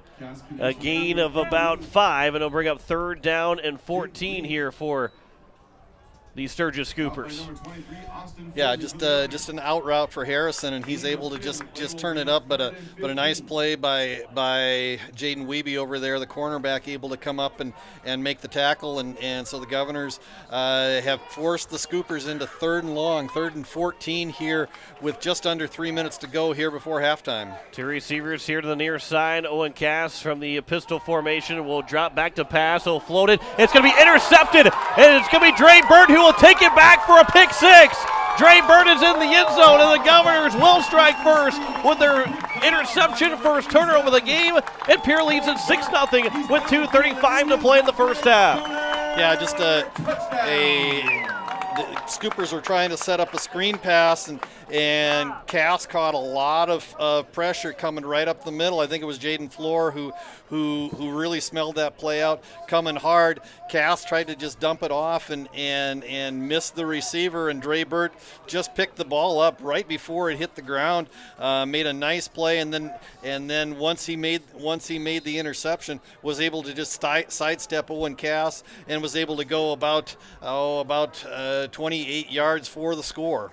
And Cole Peterson on for the extra point. That kick is up, and it will be good. 7-0 lead for the Pierre Governors. We finally got our first score. Ice is broken here between Pierre and Sturgis, and who better than a hockey player to score a touchdown for the Governors. Dre Burt with an interception return. Back in 30 seconds. You're listening to Pierre Governor Football here on KCCR and on YouTube at KCCR Sports.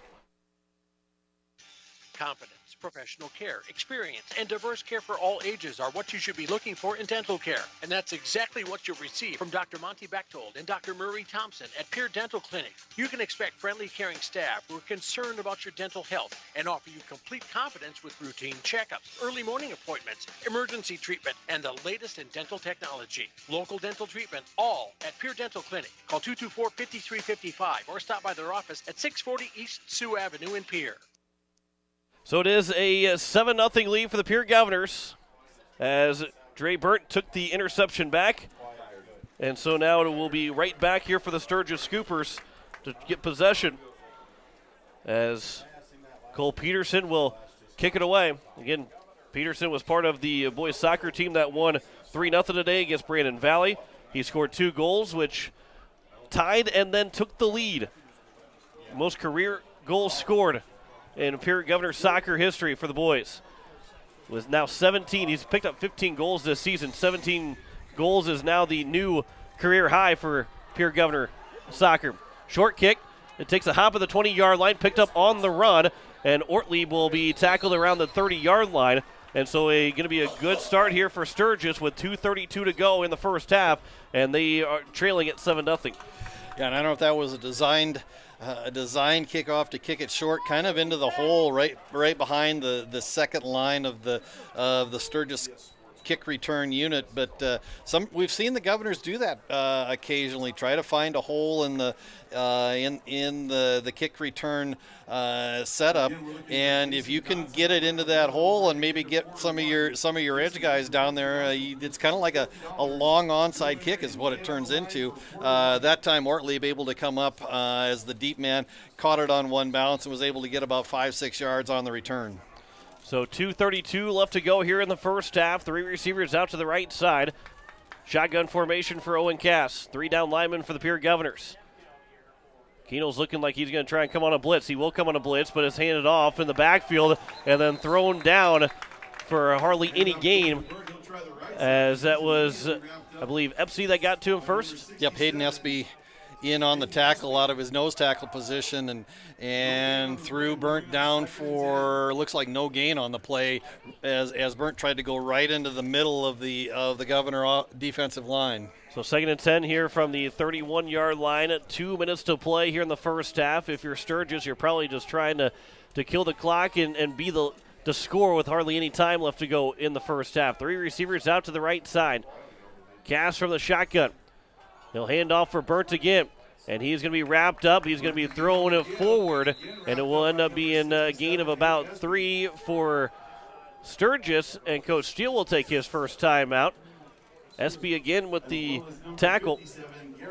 And it's going to be 3rd down and about 7. A gain of 3 for Burnt. And 3rd and 7 coming up after the timeout here. Coach Steele, he likes to do this. He likes to take these timeouts on the defensive side because he likes that opportunity. Even a 2-minute drill, 1-minute drill, 30 seconds left to go, he likes that opportunity to try and find a way to score late in the half and see this defense play really well. And you fully expected that because Sturgis has just tried to run between the tackles here on this drive twice. Looks like they're trying to possibly kill as much clock as they can before they have to punt it away. This Sturgis offense really is not built to be a big play offense. They've scored 2 touchdowns in the first 2 games, one from 79 yards away, one from 21 yards away, both pass plays. But other than that, they're kind of built around kind of a short passing game, running game built around Connor Burnt. And so with less than 2 minutes to go and you're 65, 70 yards away from pay dirt, Coach Kolecki probably thinking, let's try to eat some clock and go into the locker room just down 7-0. But Coach Steele, like you said, this is kind of MO for him. If he thinks he can get his hands back on the ball, put it back in Lincoln Keenholz's hands and the hands of this offense with any time left under 2 minutes, they think they can score from just about any place on the field. So now it's 3rd and 7 from the 34th, 1:46 to play here in the second quarter. Owen Cass will send a man in motion. He'll hand it off for Burnt. He's looking to pick up a first down. He's out to around the 40-yard line, trying to get to the 41. Steele's not going to use that timeout right now, or is he going to use the timeout? Because it looks like it might be a half a yard short to the 41-yard line, and that is short. It's going to be 4th down. With 1:39 to play, gain of 6. Oh, no, they said it's a first down. All right, well. I'm a little surprised they didn't measure that. I mean, from up here, I thought they were short, and the officials have a much better sight line than we do. But it looked like the ball was on the right side of the 41-yard line. The marker was on the left side of the 41-yard line. Clock is ticking here. 1st and 10. Burnt will get the handoff again. He'll sidestep around. He stopped his momentum a couple of yards behind the line of scrimmage, and then he got out to the 41-yard line where that is the line of scrimmage. And Coach Steele will take his second timeout, I believe. He does take the timeout, so it's no gain, 2nd and 10. As there will be 1:22 left to go here in the first half. Pierre leading 7-0 over Sturgis. We step aside for 30 seconds. We'll come back. You're listening to Pierre Governor Football here on KCCR and on YouTube at KCCR Sports. Gateway Ford Lincoln Toyota in Pierre still wants your trade or your spare vehicle, and we're willing to give you top dollar, and we'll throw in an additional 250 Pierre Pride dollars. Sell us your car, and Gateway Ford Lincoln Toyota will give you an additional 250 Pierre Pride dollars. Trade in your vehicle for a new or different one, and Gateway Ford Lincoln Toyota will give you 250 Pierre Pride dollars. Gateway Ford Lincoln Toyota at 518 East Sioux Avenue in Pierre. Call 605-224-7378 and visit GatewayFordToyota.com. It is a 7-0 lead here for the Pierre Governors as we welcome you back here inside the press box, the booth here at Hollister Field, as the Governors with that 7-0 lead. Coach Steele took his second timeout, and Pierre's looking maybe potentially to try and find a way to get that ball back. 1:22 left to go here in the first half. They do get the ball to start the third quarter. That's the big thing, though, for Pierre, is that even though that they won't have the even if they don't get the ball back here at any point before the end of the half, they still will get the ball to start the second half. Owen Cass will be in the pistol formation. 2nd and 10 from the 41-yard line. 1:22 to play here in the first half. 3 receivers out left side. 3 down linemen for the Governors. A handoff for Burnt again, and he's not going to get anything. He's out to around the 41-yard line. He's got right back to the line of scrimmage. Coach Steele takes his last time out, and it will be now 3rd down and 10 for Sturgis. So this is where Sturgis either keep it on the ground and try and limit how much time Pierre has left, or you say, okay, Pierre's got all the timeouts, so let's try and pick up a 1st down, and we still got 2 of our timeouts left. But the way that Burnt has been running the ball this possession, that they're not in any kind of concern to try and throw the ball right now. And with 1:17 left, assuming, because Sturgis has not shown any indication that they're going to try to throw the ball in this drive, so you have to assume that they're going to probably hand the ball to Burnt, let him go to the interior of the line, and then just run this clock down. And with 1:17 left before halftime, if the clock continues to run and before Sturgis punts the ball away, assuming they don't get a 1st down on this play, the Governors will get the ball probably down around their own 20-yard line with about somewhere between 30 and 40 seconds left before halftime. You are listening to KCCR Pierre, a Riverfront broadcasting station. 3rd and 10, 1:17 to go here in the second quarter. Cass will look to run this one. He'll try and get around a couple of different players, and he is going to be brought down. And he's going to be brought down for a loss all the way back to around the 37-yard line, a loss of 4, and it's 4th down and 14, and it'll bring up the punt for the Sturgis Scoopers, who can let this clock bleed all the way down to right around the 25-second mark is when they'll have to snap this ball. Yeah, nice play by Gavin Stotts and Jaden Floor to bring Cass down in the backfield, but the Governors, by the time they get the ball, are not going to have a whole lot of time left. But like we said, with this offense, they can score from just about any place on the field. So Sturgis is going to run this down. They're not even going to look to get into formation. They're going to take either a timeout or a delay of game penalty. And they will take a timeout with 29 seconds left to go here in the first half. 7-0 is their score. And I'm not sure if they're – okay, I didn't think maybe they're going to take the timeout and say, all right, let's just go. Let's just take the timeout to stop the clock. But 29 seconds left to go here in the first half. Be 4th and 13 from the Sturgis 38 when we come back in 30 seconds. You're listening to Pierre Governor Football here on KCCR and on YouTube at KCCR Sports. At Pierce, we play to win, which led to being named the most innovative food company of 2021. For over 30 years, we have worked to develop the highest quality peas from plant-based protein on the market, which is sourced from several South Dakota farmers. Our alliance with farmers allows us to build a safe and secure food supply in the United States. Join our Herald production team and make moves, because at Pierce, it's not just a job, it's a career. Apply online, PURIS.com. Pierce, born and bred in the USA. As we welcome you back here at Hollister Field, it is still 7-0 for the Governors as we are approaching halftime. Only 29 seconds left to play before we get to the half. Joe Wickler alongside Greg Dean here on this Saturday evening. Governors return back to Friday Night Football until Week 9 after this week, going into Week 4 against the Douglas Patriots next Friday. It's still a 7 o'clock Central Time kickoff, 6 o'clock Mountain Time. Be on the air at 6:30 Central Time out in Box Elder for that call.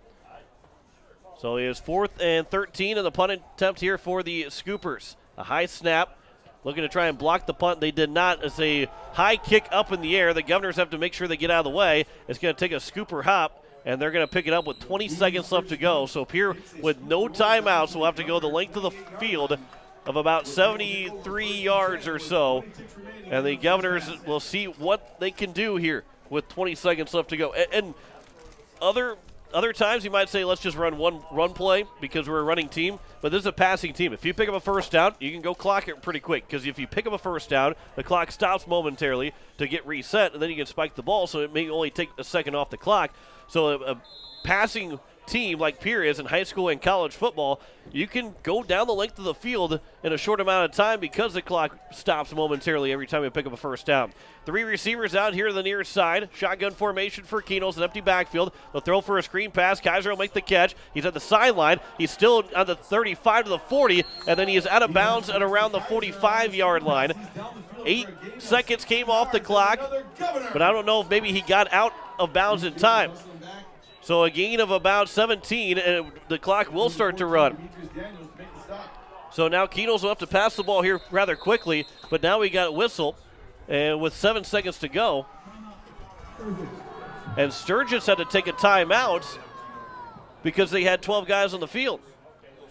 I think he only had 10. Actually, had 10 guys. They didn't even have enough guys on the field. I only counted 10. So it wasn't even the fact that they had too many guys. They needed one more guy to get on the field. It was a gain of 17 from Kaiser out to the 45-yard line on that catch, but only 7 seconds left to go. Because he did not get out of bounds, 5 extra seconds came off the clock after he was tackled. Yeah, and so there's a couple ways you can play this. You can with 7 seconds, you can hit a long out and either try to get out of bounds or, like you said, John, the clock will stop momentarily. Probably not long enough for you to get your field goal unit on the field, but if you can hit a long out, get maybe from where they're at another 20, 25 yards downfield and get out of bounds, you might be on the outside of Cole Peterson's field goal range from that point. Either that or else if you can get some yardage, again, get out of bounds, then maybe get one shot into the end zone. Anything can happen. I mean, this is where the Governors, even though the offense has been a little out of sync so far, are still very dangerous. So for the 45-yard line in Pierre territory, Keno's look to pass here. He'll throw downfield looking for the catch. Merquan's got it. He is hit hard immediately with 2 seconds to go. Merquan is down at around the 29-yard line.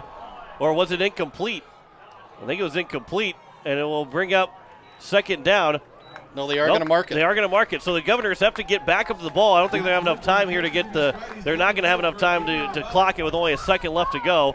And that will do it for the first half as it was all the way down to 29. What a pass, what a catch from Merquan to hang on to it after he got hit hard. But that ends the first half as the Governors and Scoopers will end the first half. 7-0 is their score. Governors had that opportunity, but they will receive the second half kickoff. We will step aside for 3 minutes, come back with halftime stats. You're listening to Pierre Governor Football here on KCCR and on YouTube at KCCR Sports.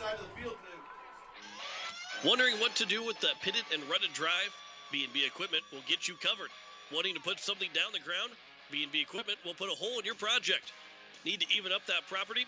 B&B Equipment can fill that need. B&B Equipment can deliver all your gravel and material needs. B&B Equipment is here for all your excavation needs. Contact B&B Equipment, 224-6727. A contractor here for you. That's B&B Equipment, 224-6727. Innovation. It's right here. Avera St. Mary's Hospital keeps care local for you and your family, offering comprehensive care that has earned 4 out of 5 stars by the Centers for Medicare and Medicaid Services in hospital performance and safety. Avera St. Mary's world-class care is further supported by advanced technology, 2-way video e-consults, 3D mammography, and a state-of-the-art birthing center, so you and your family don't have to go anywhere else, because innovation lives right here in Pierre. Learn more at avera.org/news. Slumberland Furniture invites you to stop in and check out their newly refurbished mattress and bedding section, now titled Sleep Solutions. Slumberland has really pulled out all the stops in this area with a selection of memory foam, innerspring, or hybrid, and exacting descriptions of their many choices, plus newly added enhancers to complete your sleeping experience. And don't forget, great specials as well. Slumberland Furniture's grand opening of their Sleep Solutions area, now at Slumberland on the truck bypass in Pierre, and check out slumberland.com. Most of us already know that Gales Gas of Pierre is the place to call for propane. They offer an automatic fill plan so you never have to worry about running out of propane. They accept debit and credit payments or a budget payment plan to spread out the cost throughout the year so you never have surprises when you get your bill. For delivery, convenience, and great customer service, call Gales Gas at 224-5518. That's Gales Gas at 224-5518. No one likes to have electrical problems, but when they happen, call Todd's Electric at 223-2518. With over 28 years of experience, Todd's Electric can handle any type of electrical problem, whether it's residential, commercial, or agricultural. Their knowledgeable staff knows and understands the importance of your home, business, or ag facility and are prepared to help. Call Todd's Electric at 223-2518. That's 223-2518. Todd's Electric, serving the Pierre and Fort Pierre areas. The line to power.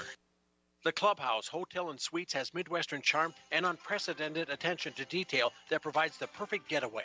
The Clubhouse Hotel and Suites provides a complimentary deluxe continental breakfast featuring hot waffles, biscuits, and gravy. They also have an indoor children's water playland, whirlpool and fitness center, and a beautiful backyard patio with seasonal fire pits. Everyone deserves a night away. Call 605-494-2582 to make your reservation today. The Clubhouse Hotel and Suites. Experience luxury in the heart of South Dakota.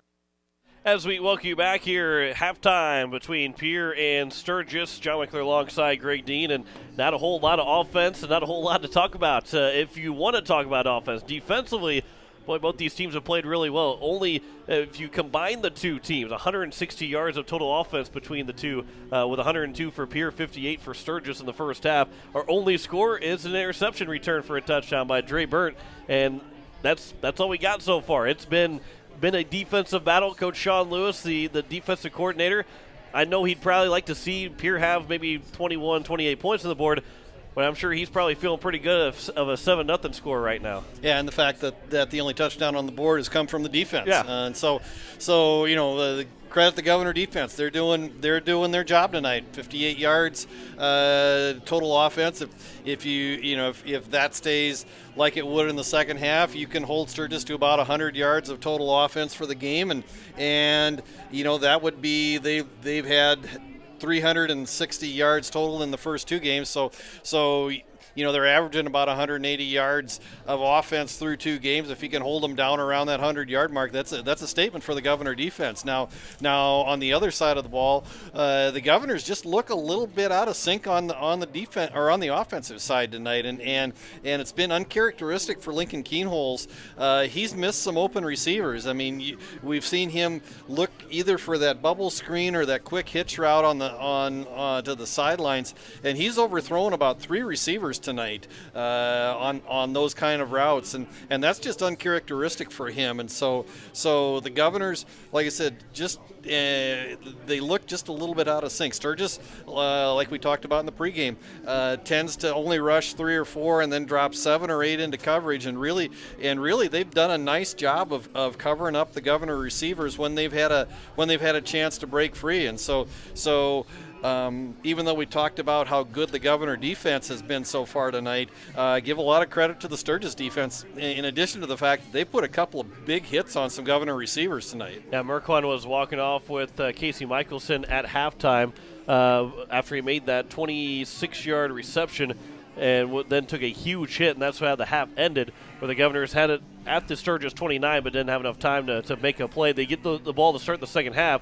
But one thing that's different about tonight than most other nights, Saturday night. It's a Saturday, no school today for both teams, obviously, but it tends to be a little bit different of a different look for these guys because they don't go through the routine of going to school and then coming here for the game. Not saying but that can throw you off your rhythm. Even high school kids, everybody wants to get into a routine of something, and for the high school kids too, you can kind of see that this isn't a normal. It's not a Friday night, and you can tell that kind of by just watching this game and watching how this offense is for Pierre. Yeah, and kind of a normal Friday for a Governor start. For a Governor football team starts with a team breakfast at the school on Friday morning, and then you've got a day long of class, and then typically they get out of school about 3 o'clock. You've got about maybe 2 hours to kind of on your own and start to get ready, and then they'll start showing up here around 5 o'clock, 4:30, 5 o'clock for to get ready for the game, and so on a day like today, and we heard Coach Steele talk about it in the pregame. I mean, you're out of that rhythm, and so sometimes maybe, as a teenager, maybe you do sleep in a little later, and so maybe your body's just not quite in sync yet, and so maybe we're seeing that out of the Governor offense tonight. Like I said, the Governor defense looks really good tonight. They've done a nice job holding down Connor Burnt, the lead runner for Sturgis. He's only got 31 yards on 11 carries, holding him to under 3 yards a carry. He's coming in averaging 4.6 a carry through 2 games. Owen Cass has struggled, only just 38 yards passing so far tonight. He's 5 of 11 with an interception, and so the Governors are doing a nice job defensively, and I think Sean Lewis has got to feel pretty good about that. But the other thing that I think we will hear from Coach Steve Steele in the post game is, again, the penalties and the miscues. I mean, just are coming back to bite the Governors again tonight. I mean, they were able to cover it up last week with those 5 turnovers. Tonight, just the 1 turnover. Thankfully, the pick 6 out of Dre Burnt has them up 7-0 at halftime. And offensively for the Governors, it has been for the second half and now the first half here where they just can't get anything going offensively. They punted the ball 4 times here in the first half. They punted the ball 5 of the 6 times they had the ball in the second half against Mitchell. So offensively, they've kind of they want to get it figured out, and it's kind of carried over from the Mitchell game now here into the Sturgis game. It is a 7-0 lead for the Governors here at half. We step aside for 3 minutes. You're listening to Pierre Governor Football here on KCCR and on YouTube at KCCR Sports. People helping people. Have you ever wondered what the benefits are of becoming a Owyhee Federal Credit Union member? At Owyhee Federal Credit Union, we reinvest profits in you. We do this in the form of lower interest rates, higher dividends, and low to no fees. So come check us out or come in at 221 East Pleasant Drive in Pierre, because at Owyhee Federal Credit Union, we treat our members like they own the place because, well, they do. Owyhee Federal Credit Union. First United Methodist Church would like to take this time to wish the Pierre Governors great success in this sports season. Athletic competition builds skills, leadership, teamwork, and provides lifelong lessons in character development. I'm Pastor Greg, and I invite you to join us for meaningful worship, personal growth, and compassionate fellowship. For a list of worship times and upcoming events, visit our website, pierrefirstumc.org, or our Facebook page, Pierre First United Methodist Church. When you want the best prices and best selection, go to Wegner Auto in Pierre. The certified sales staff at Wegner Auto will provide you service after the sale and how to get easy financing. Check out their website, WegnerAuto.com, or stop in. They have the best prices and won't be undersold. Wegner Auto has the region's largest selection with over 280 new and quality pre-owned vehicles. GM certified pre-owned vehicles give you peace of mind with their 12-month or 12,000-mile bumper-to-bumper warranty and 5-year or 100,000-mile powertrain warranty. Log on to WegnerAuto.com or stop by Wegner Auto in Pierre, South Dakota's oldest auto dealer since 1907.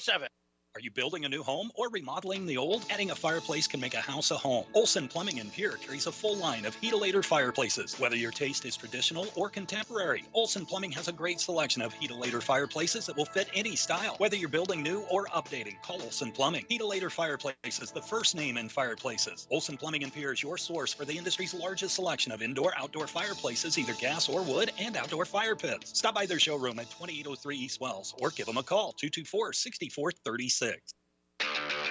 When you're in the need for high-quality replacement auto parts, look no further than Zander Auto Parts and Machine Shop in Pierre. Zander's has been servicing the Pierre area for over 40 years. Their professional parts techs can get you the part you need and get you back on the road. Stop by Zander Auto Parts and Machine Shop at 500 West Sioux in Pierre or call 224-9221. Zander's, your source for domestic and foreign auto parts and accessories. Go Govs!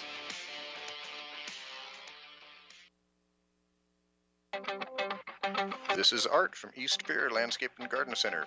Did you know we are open 7 days a week? We're your shopping destination rather than simply a producer of nursery plants. We know what plants work in the area and offer high-quality landscape design services, plant materials, handmade outdoor crafts, and high-quality garden art. Let us make your yard and garden one to remember. East Pierre Landscape and Garden Center, east on Highway 34, north of Farm Island in Pierre. As we welcome you back here, it is a 7-0 lead for the Sturgis Scoopers. for the Pierre Governors over the Sturgis Scoopers. John Wickler alongside Greg Dean as we'll run down some of the scores here from this evening. In 11 AA, midway through the fourth quarter, Aberdeen leads Mitchell 33-14.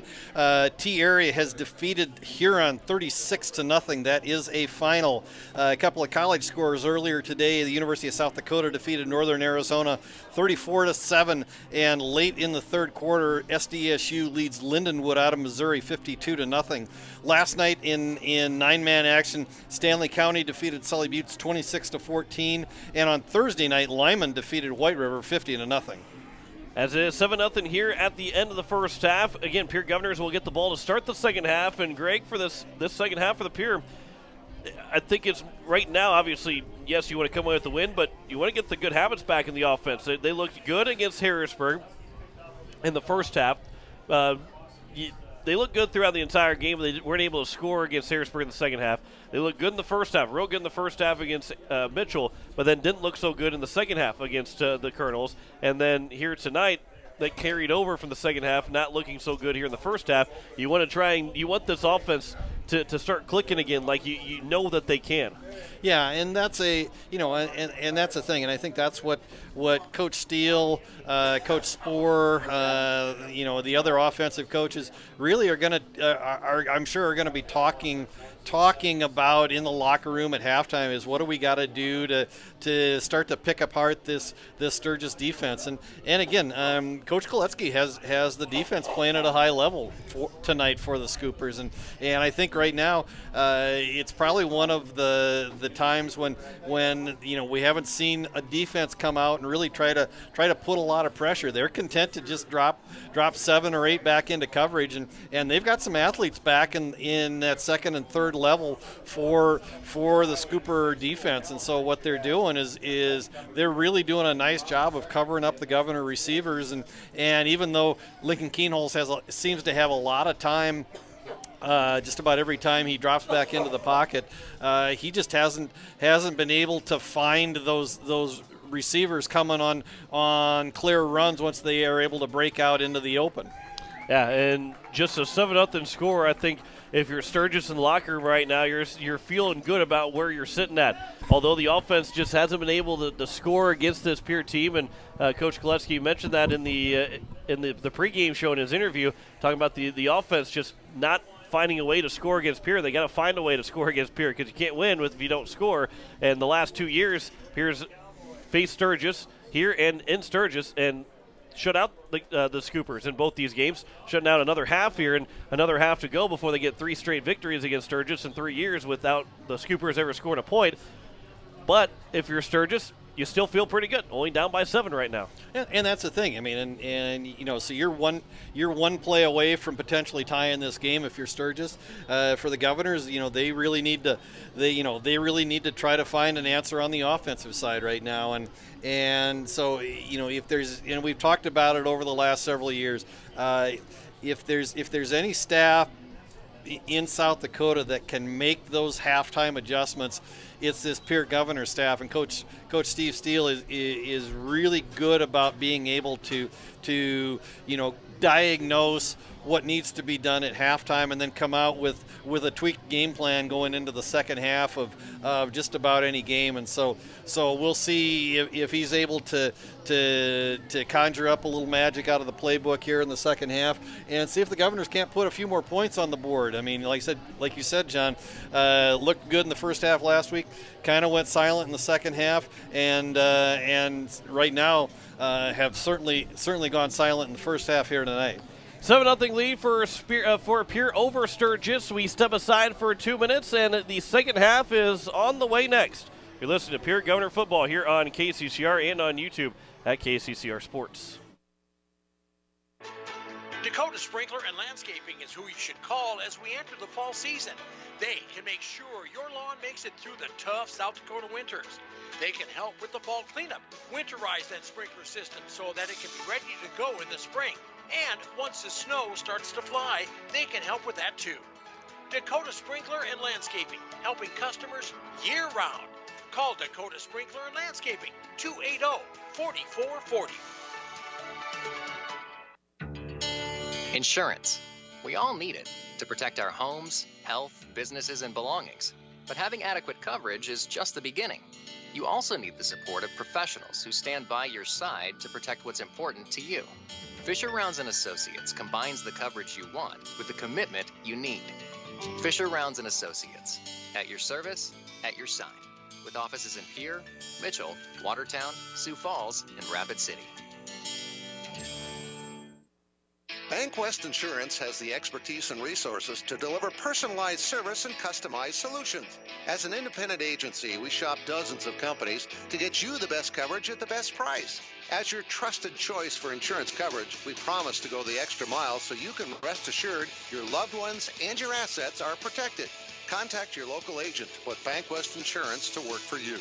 Not a deposit, not FDIC insured, not insured by any federal agency, not guaranteed by any bank, may go down in value, equal opportunity provider. All Pro Towing and Repair offers 24/7 light, medium, and heavy towing, jump starts, lockouts, roadside assistance, and recovery.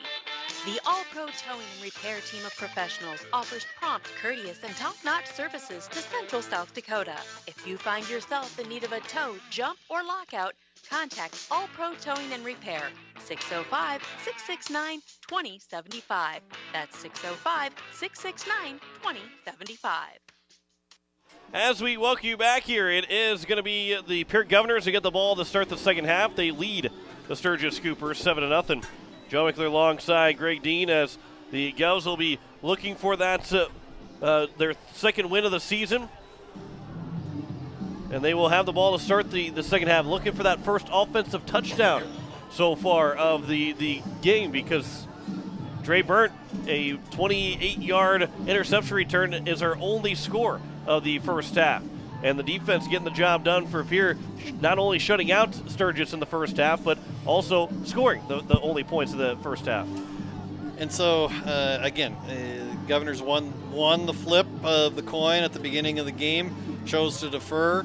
That's been a staple of Coach Steve Steele over the years. He likes to be able to, and we almost saw that happen at the end of the first half, where he likes to try to possibly get a score right before halftime, and then have the ball in the hands of the Governor offense coming out of the locker room at halftime, and so if you could put two scores on the board quickly, that's kind of something that he really tries to do. Unfortunately, that drive right before halftime ended with the clock running out, even after the catch by Jack Merkwan deep in Sturgis territory. But we'll see how the Governors play this here as they get the ball to start the third quarter. Dominic Smith is the man that will kick this one deep for the Sturgis Scoopers, but they're waiting for all their guys to get onto the and there we go. Now they're going to break everybody away. So Dominic Smith will kick this one away as we are set for the second half between Pierre and Sturgis. 7-0 score for the Governors as they lead it, looking to try and win their second game of the season. 1-1 so far in the year. Sturgis looking for their first win. And the ball fell off the tee, and we will have to re-tee it. Not entirely too windy, although the wind is blowing from left to right now. And we'll see if the ball will stay on the tee this time. But Dominic Smith now ready to go. And we are underway here in the second half. Low line drive kick. Takes a couple of hops. Mosier will pick it up around the 10-yard line. He's out to the 25. Tries to cut it to the near sideline. And it's to the 30 where he's wrapped up and then thrown down at the 32-yard line. And Brock Mosier with a good return for the Governors to open up here this second half. And Pierre will have good field position for the third quarter. Paul Pulling, the senior linebacker for Sturgis, 5'9", 176 pounds, along with Tyan Buss, the sophomore, 5'9", 146-pound defensive back in on the coverage for the Scoopers. But Governors have the ball in good field position to start the third quarter, and we'll see if the offense can generate some productivity here and put some points on the board. First and 10 for the 32-yard line. Keenels is 6 of 14 for 114 yards so far on the day. Three receivers near side. Pistol formation, Brock Mosier in the backfield. Keenels will hand off to Mosier, stretching to the right side, does not get outside the tackle, and Mosier is going to lose a yard back to the 31. Brady he continued to push his guy all the way back to the 47-yard line. He pushed him about 16 yards. Getz is feeling pretty good right now. He's got me feeling pretty good right now. Yeah, he got locked up with Gunnar Roloff, the middle linebacker for Sturgis, and like you said, the play was blown dead at the 30-yard line, and Getz had Roloff pinned back at midfield. So a 2nd and 11, a loss of 1. Mosher goes in motion to the right side of the line. Keno's with an empty backfield. He'll look to pass, looking to his left, throws over the middle, and the man's tripped up. And it's Matt Hansen that's tripped up. And again, no flag will be thrown, so it'll be 3rd down and 11 here for the Governors. Yeah, and Sturgis is able again to just kind of sit and drop 8 and drop 7 or 8 and rush 3, and they've been able to get not a lot of pressure, but enough to just kind of make Keenholz just a little bit uncomfortable in the pocket, and so I think they've come in and done what they've wanted to do and just execute that defensive game plan. 3 receivers here near side again for the Governors. Empty backfield for Keenholz. High snap. He'll tip it and grab to it. Now Keenholz will throw. Merkwan makes the catch, but he was on the ground when he made the catch, so it'll be a gain of just 2 or 3 yards, and it's now 4th down for the Governors. Merkwan had a chance to get maybe to the 40, but he had a defender in front of him that would have made it tough to pick up the 1st down. And again, a high snap that just kind of botched the timing of the play, and by the time that Keenholz was able to corral a snap, he actually tipped it to himself. Then he got flushed out of the pocket by Jake Vleem, the near side defensive end, and they were lucky to able to get the ball to Keenholz on the near side. Keenholz got bumped as he kicked the ball away. No flag came in, and it will be down at around the 20-yard line. Inside the 20-yard line, 19, and another good field position, a punt there from Lincoln Keenholz to force Sturgis all the way back inside their own 20-yard line. Yeah, punt of about 45 yards for Keenholz. Again, has just maybe it's mostly a crosswind, but it does maybe favor the Governors just a little bit. I mean, if you look at the flags on top of the goalposts, I mean, they are kind of blowing across the field, but maybe a little bit at the Governors' back as they move from right to left on your radio dial. 1st and 10 from the Sturgis 19-yard line. 10:26 to go here in the 3rd quarter. Still a 7-0 lead for the Governors. Owen Cass, shotgun formation, 2 receivers on each side. Cass a handoff, trying to go up the middle, and it's Burt that will slip through the first tackler and get out to all the way to around the 29-yard line, around the 30-yard line. It'll be a gain of 11 and a 1st down here for the Sturgis Scoopers. Gavin Stosson on the tackle, but Burt picked up 11 yards, and Sturgis a good first play in the second half. Yeah, longest run of the night for Connor Burnt, just able to again come off of that right side of the Sturgis offensive line, and where they've typically had success tonight is running on that right side. So it's 1st and 10 from the 30. Shotgun formation again for Cass. 3 down linemen for the Governors. Low snap and a handoff for Burnt. He's met behind the line. He's able to find his way back to the line. The ball popped out at the end of the play. Stotts came up with it, but he will not be able to get credit for a fumble recovery. They rule him down. A gain of 1 for Burnt, and it's now 2nd and 9. Yeah, that play was designed to come into the middle, and actually Burnt tried to pop it out to the left side, but he got met by a host of Governors and brought to the ground right away after he gained about a half a yard. So 2nd and 9 from the 31-yard line. Shotgun formation again, 2 receivers on each side for Owen Cass. Cass will look to pass on a quick pass for Harrison. The catch is made. He gets past the 40-yard line. Actually, he's got to step out of bounds around the 38-yard line, so it's not a 1st down yet. A gain of about 7, and it will be 3rd down and 2. And we'll call it a gain of 8 to make it 3rd down and 1, and it'll be Harrison that picked up those 8 yards to make it 3rd and 1. Yeah, Harrison in the slot on the near side, just a quick out route and a pretty easy pitch and catch from Cass to Harrison, and before he was driven out of bounds at the Sturgis 39-yard line, but sets the Scoopers up for 3rd and short here, 3rd and 1 with just over 9 minutes to go here in the 3rd quarter. So 3rd down and 1 from the 39-yard line. Inside Sturgis territory, 9:16 to go here in the 3rd quarter. Cass, shotgun formation, a throw. The catch is going to be made. 1st down for Sturgis, as the catch was made by Temple, and it's a 1st down here for the Scoopers. Only a gain of 2, but it's enough for a 1st down. Yeah, just a quick curl route, just beyond the sticks, and he literally got 1.5 yards. He needed one, he got 1.5 yards, and it was a nice play by, I think it was either Keenholz or I think it was Lincoln Keenholz on the tackle over on the far side, but brought him down right away, but not before he got that last 1.5 feet to get beyond the sticks and give Sturgis their first down of the second half. 1st and 10 from the 41-yard line. 8:44 to go here in the third quarter. Castle hand off again in the backfield, moving forward, and it's out to around the 46-yard line. 2 flags will come in at the end of the play, and Sturgis is jumping up and down, thinking it's going to be on the Pierre Governors. And if that is, it'll probably add another 15 yards to it, and it'll be a big first down here for Sturgis, and they'll get in the Pierre Governor territory for the first time today. Yeah, these flags came out late after the play was blown dead, so this is likely some kind of an unsportsmanlike conduct play or personal foul. Unsportsmanlike conduct, defense, number 3, 15-yard penalty, first down. So Lincoln Keenholz will get called for it. So it was a gain of 6 for Burnt, and it will bring up first down here for Sturgis, and they got all the way down to inside the 40-yard line to the 39-yard line here for the Sturgis Scoopers inside Pierre Governor territory as they're trying to drive their way to tie this ball game up. 8:30 to play here in the third quarter. 1st and 10 from the Pierre 39-yard line. Cass in the backfield, shotgun formation, another handoff. Actually, a play action. The throw was over to the far side. The catch was made, a gain of minimal for the Sturgis Scoopers. Bus will make the catch as a gain of 1.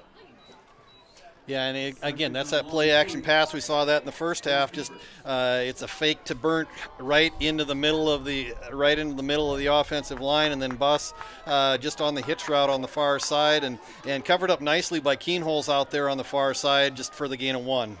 7:50 to play here in the third quarter. 2nd and 9 from the 38. Cass will look to pass. He'll throw to his left on a quick curl route. The catch is made. Good tackle over on the far side by Keenholz. And it will be now 3rd down from the 34-yard line, a gain of 4 for Leitenberg. And again, this is an offense that's kind of built on the running of Connor Burnt, and then just kind of a dink and dunk pass game, and so far that's what has been successful for the Scoopers, and they've got a nice drive moving here, and you can just kind of feel that they've got some momentum spinning here coming out of the locker room here midway through the third quarter. 3rd and 5 for the 34-yard line, 7:10 to go here in the third quarter. Handoff for Burnt as he'll make his way, he'll power his way through, and there goes Sturgis into the end zone for a touchdown, and it is an extra point away from tying it up. Connor Burnt takes it in from 34 yards out, 7 minutes to play, and Sturgis an extra point from tying it up here midway through the third quarter.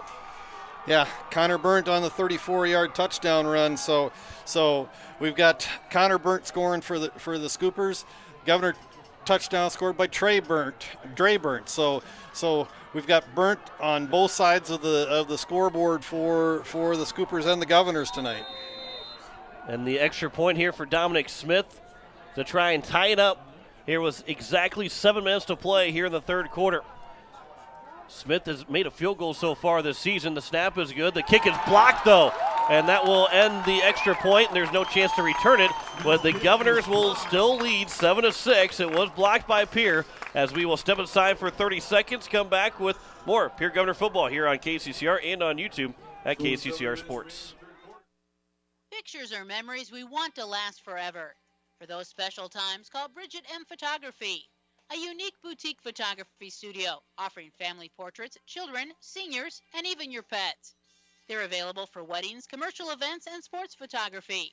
Stop in and visit their studio in Pierre, or look over their website at bridgetmphoto.com. Pictures and memories that will last forever. From Bridget M. Photography in Pierre.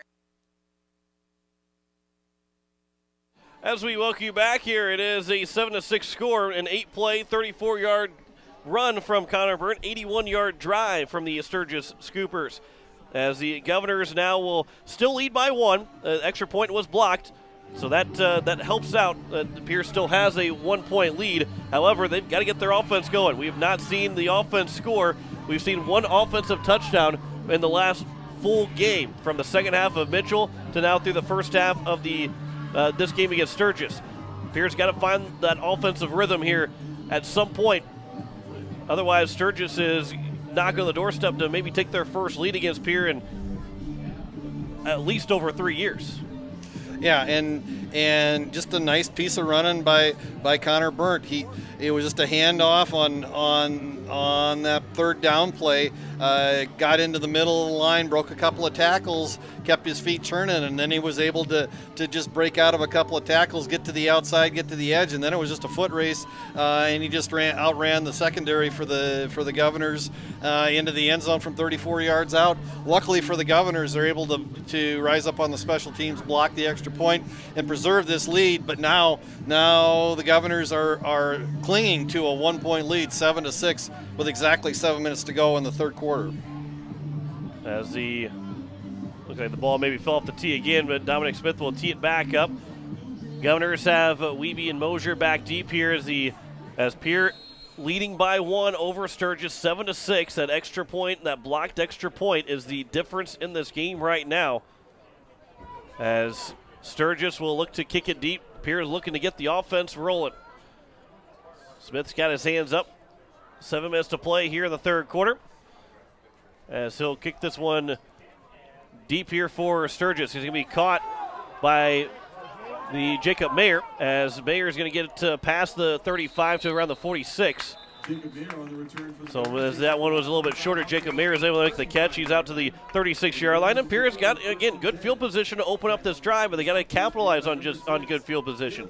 They can't just be satisfied with decent field position to start a drive. They've got to drive down the field now. They had 102 offensive yards in that first half. It was 58 for Sturgis in the first half, but right now Pierre looking to get something moving, as it is first and 10 from their own 36-yard line. Keno's looking for the play call. He's got his hands up, and now he'll get the play call over from the sideline. So Keno's from the pistol. He'll take the snap. He's going to look to pass. He's going to throw over the middle, and Hansen got hit as he tried to make the catch, and it'll fall incomplete. Good play defensively from Sturgis. I believe it was Temple that got to him first and knocked it away as Hansen got a hand to it. If he doesn't wait another second, that's going to be pass interference. Instead, it's an incomplete pass. Yeah, and I thought maybe there might have been a chance for some kind of a foul, because Temple came up right around the helmet of Matt Hansen, and so that's a dangerous area. I mean, safety is obviously number one concern, but nice play by Temple as he's able to break up that pass and put the Governors in 2nd and 10. 3 receivers out to the right side here for Pierre. As a handoff for Mosier goes left side. Mosier will try and power his way to around the 40-yard line, but he's down at the 39, a gain of 3, and it's now 3rd down and 7 for the Governors. And they've got to find something here to not go 3 and out. They've got to get that defense a little bit of a rest, but also they've got to get this offense moving here. 3rd and 7 from their own 39, 6:25 to play. They lead by 1, 7-6. Pistol formation, 4 down linemen for the Sturgis Scoopers. Keno's play action. He's going to roll to his right. The throw overthrows Jet Zabel, and it will fall incomplete, and it's now 4th down. And, oh, boy, the Sturgis Scoopers are lucky that they do not get a penalty. Brady Getz got punched in the stomach by one of the Sturgis Scooper players, and that easily could have been a call. Brandner was the one that ended up hitting Getz right in the chest area, and the referee was standing right over the top of him. That was I don't know why he didn't throw the flag, and Steve Steele is right in his ear, letting him know that should have been some sort of a penalty. High snap, and Keno's cannot get the punt away, and it will be a turnover on downs, and Sturgis has it inside the Pierre 25-yard line, and the defense has got to go to work. They don't even get the punt away this time, do the Governors. It ends up being a turnover on downs, as Keno's will lose yards back to around the 25. So a loss of 14 on that play. Yeah, just a high snap, and again, that's just been a bugaboo. We've seen that be a problem for the Governors at least twice tonight, and so unfortunately on 4th down, Keno's not able to corral it and get the punt off, and so Sturgis gets the ball in prime position, best starting position of the night for the Scoopers, starting at the Governor 25-yard line. 6:10 to go here in the third quarter. Cass will work from the pistol with Burt in the backfield. A handoff, and it will be thrown down, will be Burt for a loss, as it will be second down and about 12. Chase Sarda and Gavin Stotts both there for the Governors. Yeah, Sarda on a blitz coming through a crease out of his middle linebacker position, and just blew that play up early in the backfield and actually threw Burnt down for a loss of 1 on the play. Second and 11 from the 26, 5:40 to go here in the third quarter. Sturgis, they scored their last possession to make it 7-6. The extra point was blocked. That's the difference in the game right now. Shotgun formation, 2 receivers on each side for Cass. Cass will look to pass. He'll pump fake. Now he'll throw looking for the end zone. And that is for Temple, and it will overthrow Temple. And it will fall incomplete, and it'll be third down and 11 here for the Scoopers. Jake Mayer was in coverage. Yeah, Jake Mayer in coverage step for step with Temple going down the near sideline, and Cass just overthrew him. And so the Governors are now just a play away from forcing Sturgis into fourth down on this 3rd and long situation. And where they're sitting at the 26-yard line, you're looking around a 43-yard field goal for Dominic Smith if you try and test it. From the pistol, Cass, look to the left side. He's got to run the football. It was a broken play. Cass will get it out to around the 25, a gain of 1, and it will bring up 4th down and 10. And we'll see now what they want to do. What does Sturgis want to do? Cass turned to his left. Burt went to the right of Cass, and Cass is only to pick up a yard. Yeah, and obviously a broken play. And when Cass realized it, he immediately tried to turn and make something out of the play. Was able to get back to the original line of scrimmage. But Sturgis is going to try to put this game on the foot of Dominic Smith from looks like a 42-yard field goal attempt. Yeah, 42-yard field goal attempt for Dominic Smith. On 4th and 10, the kick is going to be up. Is he's going to have the distance? It does not. It was wide left. It falls no good. And the Governors are able to get a big defensive stand on a missed field goal from Dominic Smith of 42 yards. And the Governors now will have it and get themselves at the 20-yard line where they will take over.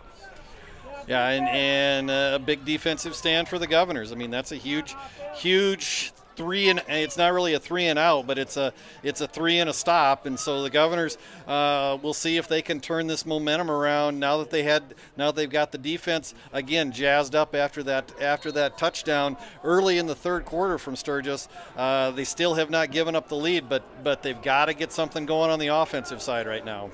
Linkett Keenels from the pistol, hands off for Mosier up the middle. Mosier's might have his best run there, a gain of about 6 to the 26-yard line.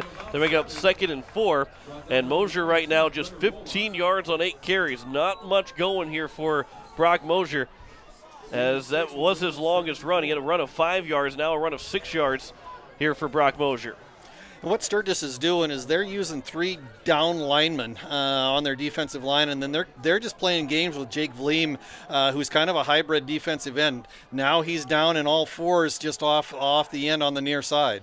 Mosier again gets a handoff. He'll try and dive his way out to the 30-yard line. They're going to spot him around the 29, and then a flag will come in late at the end of a play. And if that's on Sturgis, that's a huge play for the Governors to pick up 15 yards. Yeah, I saw Matt Hansen turn around and make a plea to the officials, and now the officials have the captains from both sides in, so this might be offsetting penalties. The way that both sides reacted and the way that the officials called both captains in to kind of give them a little bit of a talking to.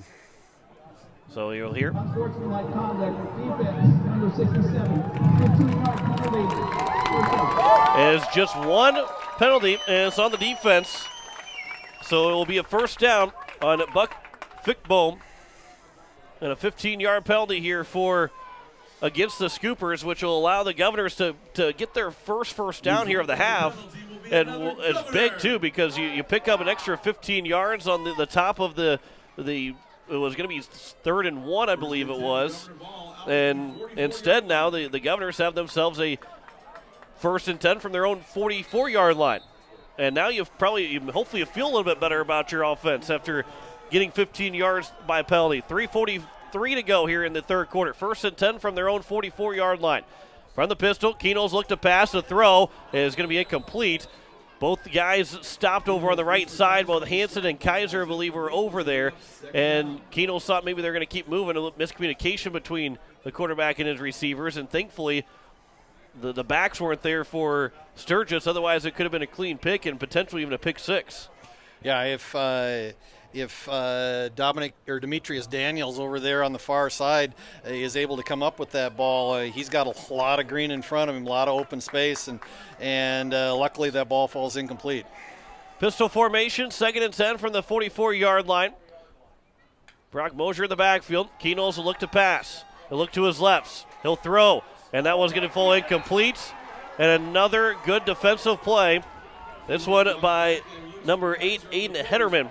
And it will fall incomplete. Kate Kaiser was the man intended for that play. Yeah, Aiden Hederman came in at the last second, just knocked the ball away. Just kind of a textbook play that you would expect from a defensive back. And Hederman, the 6'2", 157-pound sophomore, made a nice play. He's made a couple of nice pass breakups back in the secondary for the Scoopers tonight. So it's now 3rd and 10 from the 44-yard line with 3:30 to go. Thought maybe this Governor offense could get something moving, but they've had incompletions in their last 2 plays. Empty backfield here for Keno's. He'll look to pass to the sideline. Merkwan makes the catch, stays on his feet. He's got a first down to the Sturgis 40-yard line and inside to the 38-yard line. A big play for Jack Merkwan and able to keep his balance to make the catch and to get a first down for the Governors as they're now in Sturgis territory at the 37. Yeah, and Merkwan kind of sat down on the play as he ran the curl route, and Daniels came over the top of him, and Merkwan able to keep his balance, just able to not only keep his balance and avoid the tackle, but then they had the wherewithal to get back up and get another 10 to 15 yards after the catch. 19-yard play for Merkwan, handoff for Mosier as he'll find his way to around the 35-yard line. A gain of about the one side judge got him at the 36. Looks like they're only going to give him to the 36, so a gain of about 1 for Mosier. Maybe call it gain of 2 for Mosier, and it's 2nd and 8 from the 36-yard line with 2:35 to play here in the third quarter. Governors still lead by 1, 7-6, as we play here late in the third quarter. Sturgis looking for their first win of the season. Pierre looking to go to 2-1. Handoff for Mosier again. He's wrapped in the backfield. Now he's going to try and reverse field. He's still on his feet, and then he'll get back to around the 38-yard line, a loss of 2, and it's going to go back to be now 3rd, and we're going to call it maybe 3rd and 10. And the Governors right now, again, they're getting into another 3rd down situation, and you hate to continue to get in these 3rd down situations.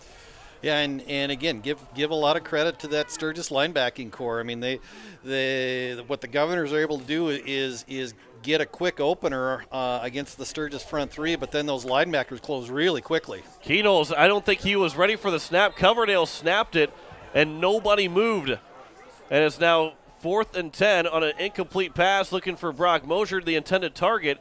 And it looks like the Governors are going to go out and punt the ball away.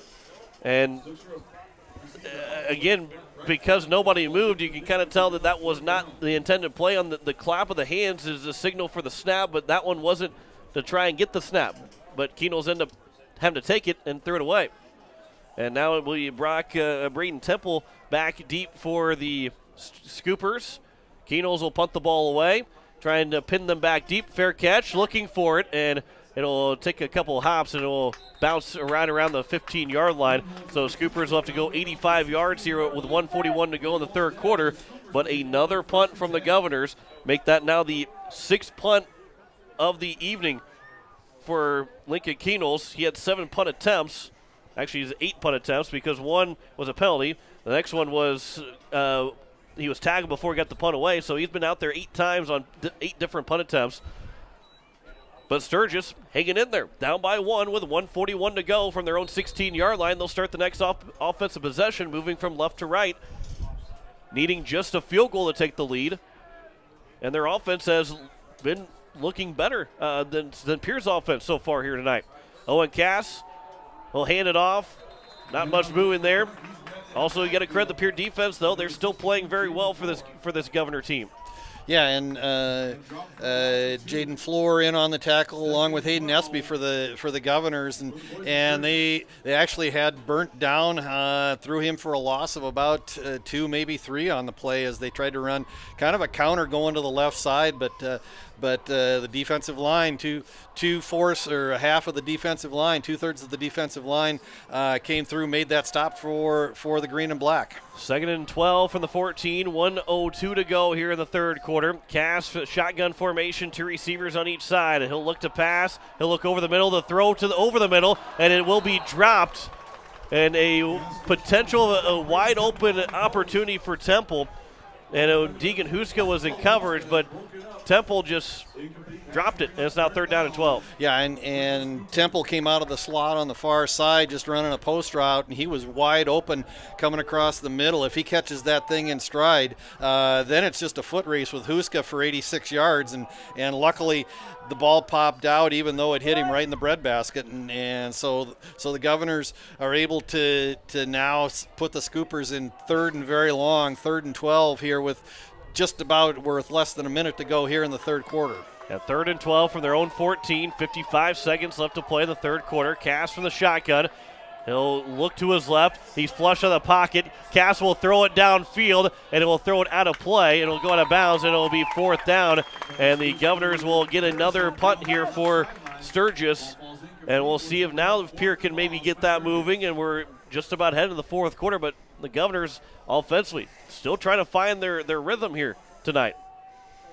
Yeah, and Sturgis will have to kick from, well, they won't kick from out of their own end zone, but Dominic Smith, the punter, is going to have his heels right on his own goal line. The Governors have Mosier and Wiebe back deep, as that one is a wobbly kick that Wiebe will take at the 40-yard line. He's going to try and go to the far side. He's out to the 35, to the 30. Wiebe trying to stiff arm a man, and he's struck down and end up being right around the 20-yard line, 23-yard line, and Jaden Wiebe with a huge return for the Pierre Governors to put them in their best field position of the entire night. Yeah, Jaden Elshire, the 5'8", 147-pound junior safety for Sturgis, likely made a touchdown-saving tackle and just really wrapped Wiebe up and brought him to the ground. But the Governors, in their best starting field position of the night, as they will start this drive on the Sturgis 23-yard line with 35 seconds to go here before the end of the third quarter. Pistol formation here for Lincoln Keenels. 2 receivers out to the right side. 7-6 is their score. Pierre leads by 1. A handoff for Mosier. He'll cut it to the left. He's at the inside hash mark, and he'll get it in the middle of the field where he's going to be taken down around the 20-yard line and gain of 3. Make it 4 for Mosier. And it'll be 2nd down and 6, and that might take us to the end of the third quarter. 17 seconds to play and counting, and Pierre will be content to head to the fourth quarter. 7-6, our score here at the end of the third quarter. Pierre leads by just 1 over Sturgis. Back in a minute with the fourth quarter. You're listening to Pierre Governor Football here on KCCR and on YouTube at KCCR Sports. Building a home. It's the biggest investment most of us make in a lifetime. Not to mention it's a decision that, well, you pretty much live with day and night. The quality of the workmanship stares back at you like a reflection. It also affects the value of your investment. Choosing the right contractor is critical. Kruger Contracting is that contractor. Call 222-2523. Quality workmanship and materials completed on time. Kruger Contracting. In a word, quality. Call 222-2523. Sioux Nation in Fort Pierre is a proud supporter of area athletes and their fans. Sioux Nation of Fort Pierre knows it takes hard work to achieve success in sports and the support of great people. That's why Sioux Nation of Fort Pierre is the place for all of your feed, seed, animal health, and grilling needs. They work hard for the community and are thankful for the support of their great customers. Visit Sioux Nation in Fort Pierre, 504 Deadwood Street. Sioux Nation supports area athletes. So as we welcome you back here, fourth quarter at Hollister Field, the Governors lead by 1, 7-6. John McClure alongside Greg Dean. It will be 2nd down and 6 from the Sturgis 19-yard line. The best field position that the Governors have had all night. Looking to try and find some points to go back up by at least by 7, if not making the extra point to go up by 8. They lead it 7-6. Lincoln Keno's from the pistol. The handoff is going to be loose. It's on the ground, and Sturgis is going to come away with it, I believe. And they do. It was a snap that went off the right hand of Lincoln Keno's. He tried to hand it off to Mosier, unable to hand it off. Mosier was unable to fully grab onto it, and he never was able then to jump on top of it as he got pushed away, and it's going to be a turnover by the Governors. And now Sturgis has an opportunity again here 5 seconds in the fourth quarter to try and take the lead for the first time against the Pierre Governors. Yeah, and big defensive stands on both sides here in the second half. The Governors with the big defensive stand after the turnover by Sturgis, and then Sturgis with the big defensive stand after the Governors were threatening here early in the fourth quarter. So it's 1st and 10 from the Sturgis 26-yard line. Owen Cass, shotgun formation, 2 receivers on each side. Handoff for Burnt. He sheds 1 tackler, and Connor Burnt will get out to past the 30-yard line to around the 33. A gain of about 7 for Connor Burnt, and will bring up 2nd down and 3 for the Scoopers. And again, just that off-tackle play on the right side that Sturgis has had a lot of success with tonight. Not for huge yardage, but just kind of that 5, 6, 7 yard gain. They had the one that I think got up over around 11, but they've been able to find some success on that right side of the offensive line for the Scoopers. 2nd and 3 from the 33-yard line. A handoff up the middle again. Burnt, though, is stuffed past the 35-yard line to the 36. He's got to get around the 36-yard line to try and pick up a first down. I'm not sure if he's got it. We have not seen a measurement yet today, and we won't see a measurement quite yet. They're going to say he's got it. He picked up those 3 yards that he needed and maybe a half of an inch of a football to pick up a first down. That'll be 1st and 10 from the Sturgis 36-yard line. And again, just Sturgis being just a little bit more physical on the ground game throughout tonight than maybe what the Governors have been, and we'll see if they're starting to wear down the Governor defensive line here in the fourth quarter. Shotgun formation again for Cass. He's going to look to pass. A quick hitter to the right side on the far side, and the catch is made. And it'll be a gain of maybe about 4 or 5. Harrison makes the catch, and we'll call it a gain of 4 to the 40-yard line. Yeah, just a quick out for Hunter Harrison on the far sideline, and rode out of bounds by the Governor secondary. But again, this kind of methodical 3, 4, 5 yards at a time offense that Sturgis seems to be content with tonight may come into play and wear down this Governor defense. 2nd and 6 from the 40, 10:47 to go here in the fourth quarter. A handoff up the middle and spinning his way through. It looked like he was going to be dropped in the backfield, but instead Holt is able to get out to around the 43-yard line. That was Burton still in the backfield. So a gain of 4 there for Burnt again, and it's now 3rd and 2 from the 43-yard line. Pistol formation. Cass maybe trying to get the Governors to jump across offside. You get a new play call from Koletsky over the far side. Cass from the pistol. He missed the handoff. He's got to try and pick it up on the ground. He's thrown down. He was twisted and thrown down, but he's got enough for a first down as he needs to get to around the 45-yard line. He's up to the 46, and it will be enough for another first down, another gain of 2. That's all they needed was a gain of 2, and they got that gain of 2 for a first down. And again, just a broken play, but Owen Cass, the 6'1", 186-pound junior quarterback, had the wherewithal to just stay calm, found a bit of a crease, and was able to get to the first down marker and keep the drive alive. 1st and 10 from the 46, still in Sturgis territory. 9:35 to go here in the fourth quarter. There's a pass that's going to be caught over on the far side. Looks like maybe it's going to be a little bit of a floating pass, but Harrison again will make the catch as he's out of bounds at around the 48-yard line. Called the 47. A gain of around 2 yards for Harrison. And bring up 2nd and 8.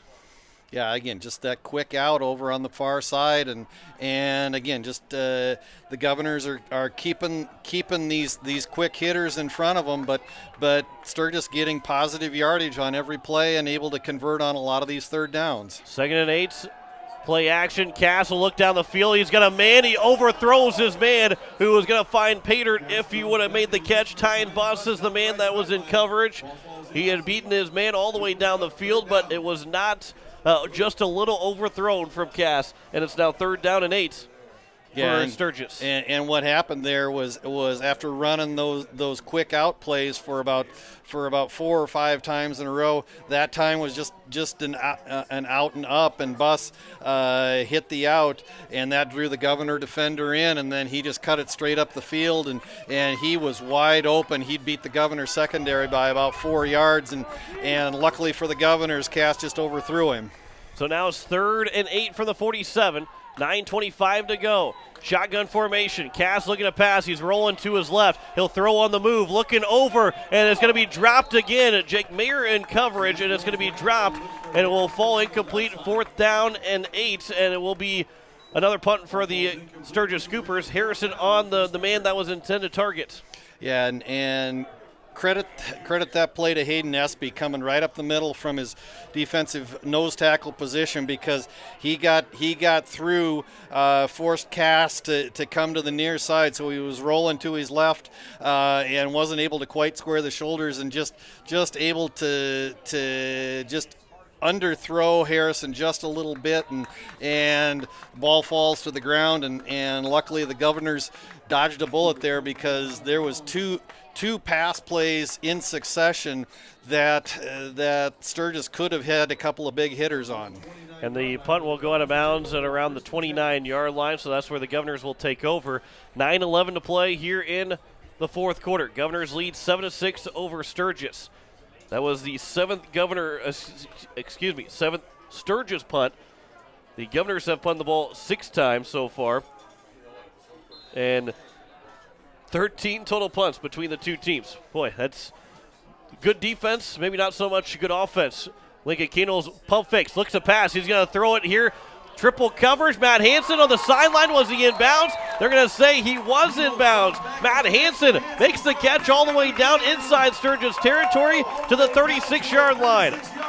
Yeah, and finally the Governors hit a big play. Matt Hansen just coming down the near sideline on a go route, and a really nice ball from Lincoln Keenholz, as you said, John. He threw into triple coverage, but found just a really small window to fit it through, and Matt Hansen, good concentration, catches the ball in stride, and the Governors have their first big play of the night.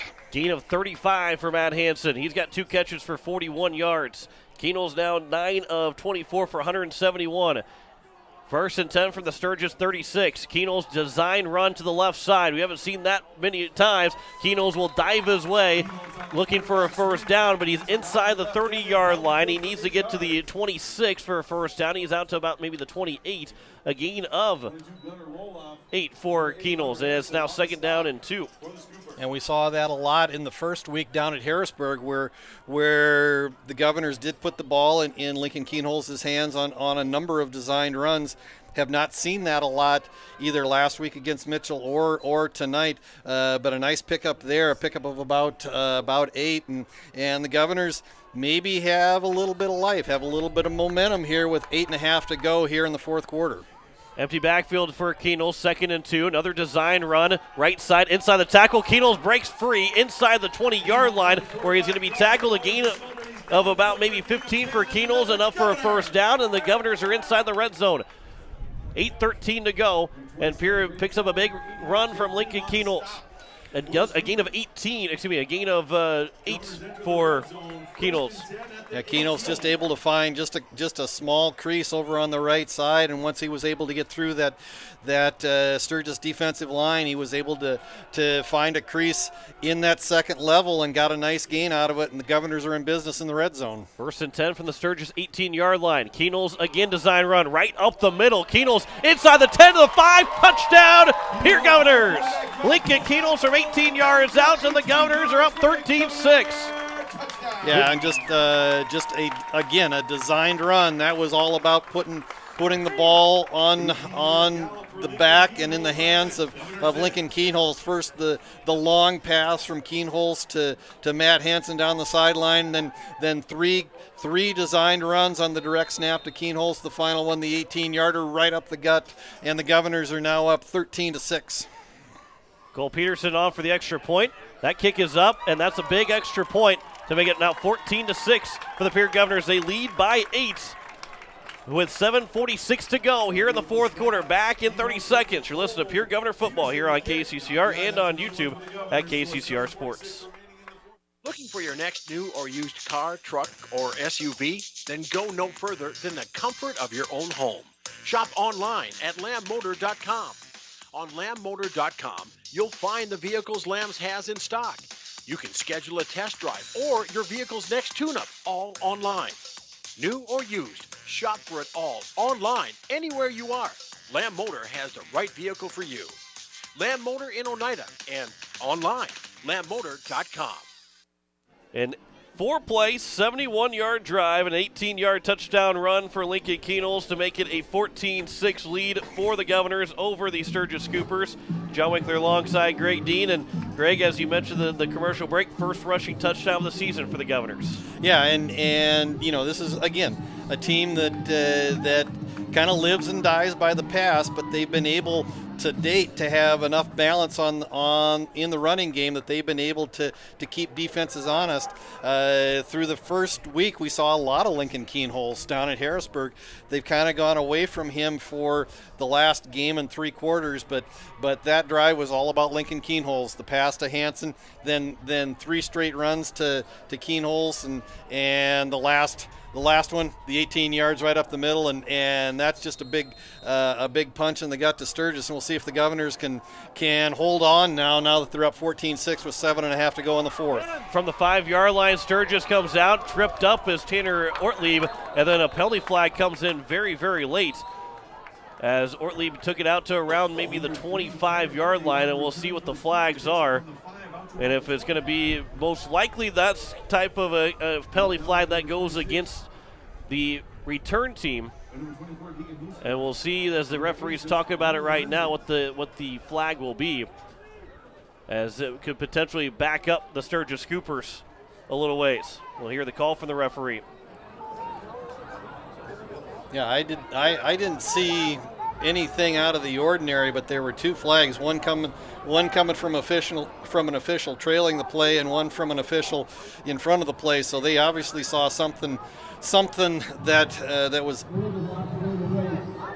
Returning team number 33. Byron Holgis called for a legal block below the waist. And it will be now 1st and 10 for Sturgis, backing up half the distance to the goal. So they'll be around the 12-yard line where they will get the drive started with 7:41 to play here in the fourth quarter. That's a big penalty against Sturgis. It is a big penalty because Sturgis has to start at their own 12. They're 88 yards away from the end zone. And again, this is not a big strike, quick strike offense. Cass from the shotgun will hand off for Burns. He's wrapped up at the line of scrimmage, maybe lost a yard back. And a good play there for the Pierre Governor defense. Austin Foley is there on the tackle, and it's a loss of 1 and 2nd down 11 from the 11-yard line. And I think right now, if you're the Pierre linebacking core, what you need to do is really focus in and spy Connor Burnt, and just make sure that if when he gets the ball that you wrap him up, because the play that he scored on was a play that he went into the middle of the pile and broke about 3 tackles before he was able to bounce it outside. So if you can wrap him up and get him to the ground, that's a big deal right now for the Governors. Play action. Cass steps up in the pocket. He'll throw. The catch is made over on the sideline, but a fantastic tackle on the sideline by Jaden Wiebe. And Bus made the catch for a gain of about maybe 3 yards, and it's now 3rd down and 8 for Sturgis. And again, there's that play action pass where they fake to Burn on the right side, and then Cass pivots and throws to the far sideline, and Boss makes the catch, but Jaden Weeby right on top of him when he made the catch, and only a gain of 1 on the play, and now Sturgis is faced with 3rd and 8 deep in their own side of their field. From their 14-yard line, and it will be a timeout taken here by Sturgis. It'll be their first timeout, 6:51 to play here in the fourth quarter, and the Governors lead 14-6. This is a big third down play, and we'll have it for you after this 30-second break. You're listening to Pierre Governor Football on KCCR and on YouTube at KCCR Sports. At Black Hills Federal Credit Union, our top priority is providing value to our members. Since 1941, we have helped our neighbors buy homes and vehicles, finance their farms and ranches, insure their assets, and retire comfortably. From Custer to Sioux Falls, we live and work in our communities, and we treat our members like family. Visit bhfcu.com to learn more about how you can join. BHFCU is member-owned, not-for-profit, and federally insured by NCUA. As we welcome you back, here it is a 14-6 lead for the Pierre Governors. 3rd down and 8 upcoming. The Governors looking to get off the field, and where Sturgis is at, you can't really go for it. I know there's only 6:51 left to go. You can't go for it here, but you're starting to run out of time, and the last couple of teams that we've seen with Mitchell and Sturgis, they're not a quick strike team, and they need a lot of time they need that time to try and score. Yeah, and again, they've been able to show a couple of big plays in this last drive. They weren't able to connect on them, but you've kind of shown your hand on that stop and go route to Buss, and then the deep route to Harrison on the near side. Cass will look to pass here on 3rd down. He's going to be wrapped up, and he's going to go down for a sack, as it was Gary Nedved. No, it's going to be Josh Reichert. Rydberg. And it will be a sack, and it will be 4th down, and Sturgis on the punt from inside their own 10-yard line, all the way back to their own 6-yard line. A loss of 8 for Cass. And now the Governors have an opportunity from the Sturgis 6 to maybe try and get a blocked punt.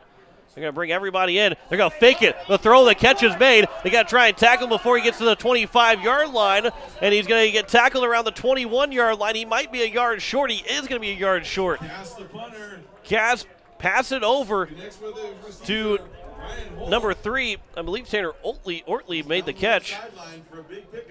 And he got to the 21-yard line. He was at the 21. That was all he was at. I think they might measure it just to see. But I don't think he's got it. He picked it up, a gain of 15 to the 21. That's a gutsy call from your own 6-yard line to try and make that play, but I think he's going to be a yard short.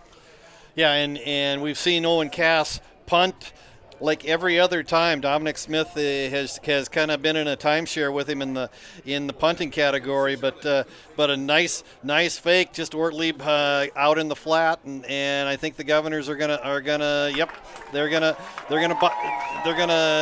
deflect the bullet and get away as the Scoopers come up about a yard short on the play. So yeah, it ended up being a yard short. I think Ortley was hoping to maybe have more yards than what they credited him to, but he did get tackled, and it was a good play call, gutsy play call that almost got the first down, but now the Governors have 6:09 left to go from the 21-yard line in Sturgis territory, and a touchdown could almost put this game out of reach. Keenol's empty backfield, 2 receivers, 3 receivers out to the left side. Up the middle again for Keenol's. He's inside the 15, and he's going to be tripped up. A good open field tackle by Temple, and Keenol's is out to the 13-yard line, and it'll be a gain of 8 for Lincoln Keenol's, as he is now in positive yards rushing-wise. A couple of them from punts, from that punt that he ended up getting tackled, and also a couple of sacks, but he's at 6 positive yards rushing with a touchdown on 11 carries so far. 3 receivers again out to the left side.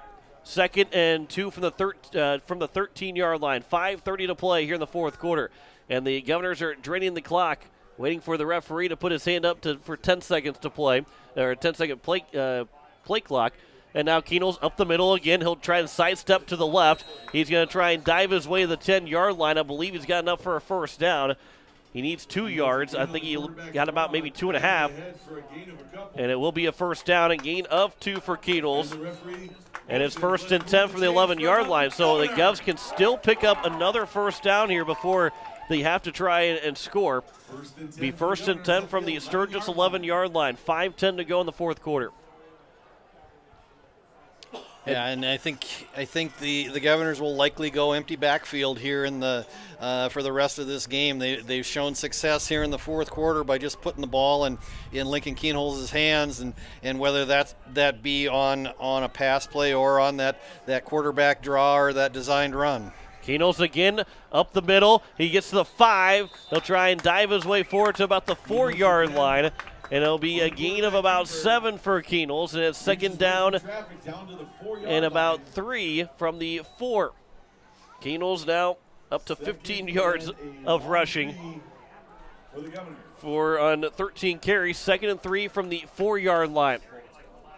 4:20 to go here in the fourth quarter. Sturgis will have not a whole lot of time and a long way to go, especially if Pierre's able to score, whether they score once with a field goal or if they score here with the touchdown. Sturgis have a long way to try and climb back with a short amount of time to get there. Mosier comes in motion. He'll get a jet sweep for Mosier. On the far right side, he's going to be dropped at around the 4-yard line. And it will bring up 3rd down here. And it'll be 3rd down right around the 4-yard line. No gain for Mosier.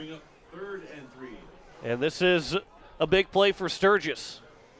Yeah, nice tackle by Braden Temple to get Mosier on the ground on the jet sweep, and the Governors still facing 3rd and goal here at the 4-yard line.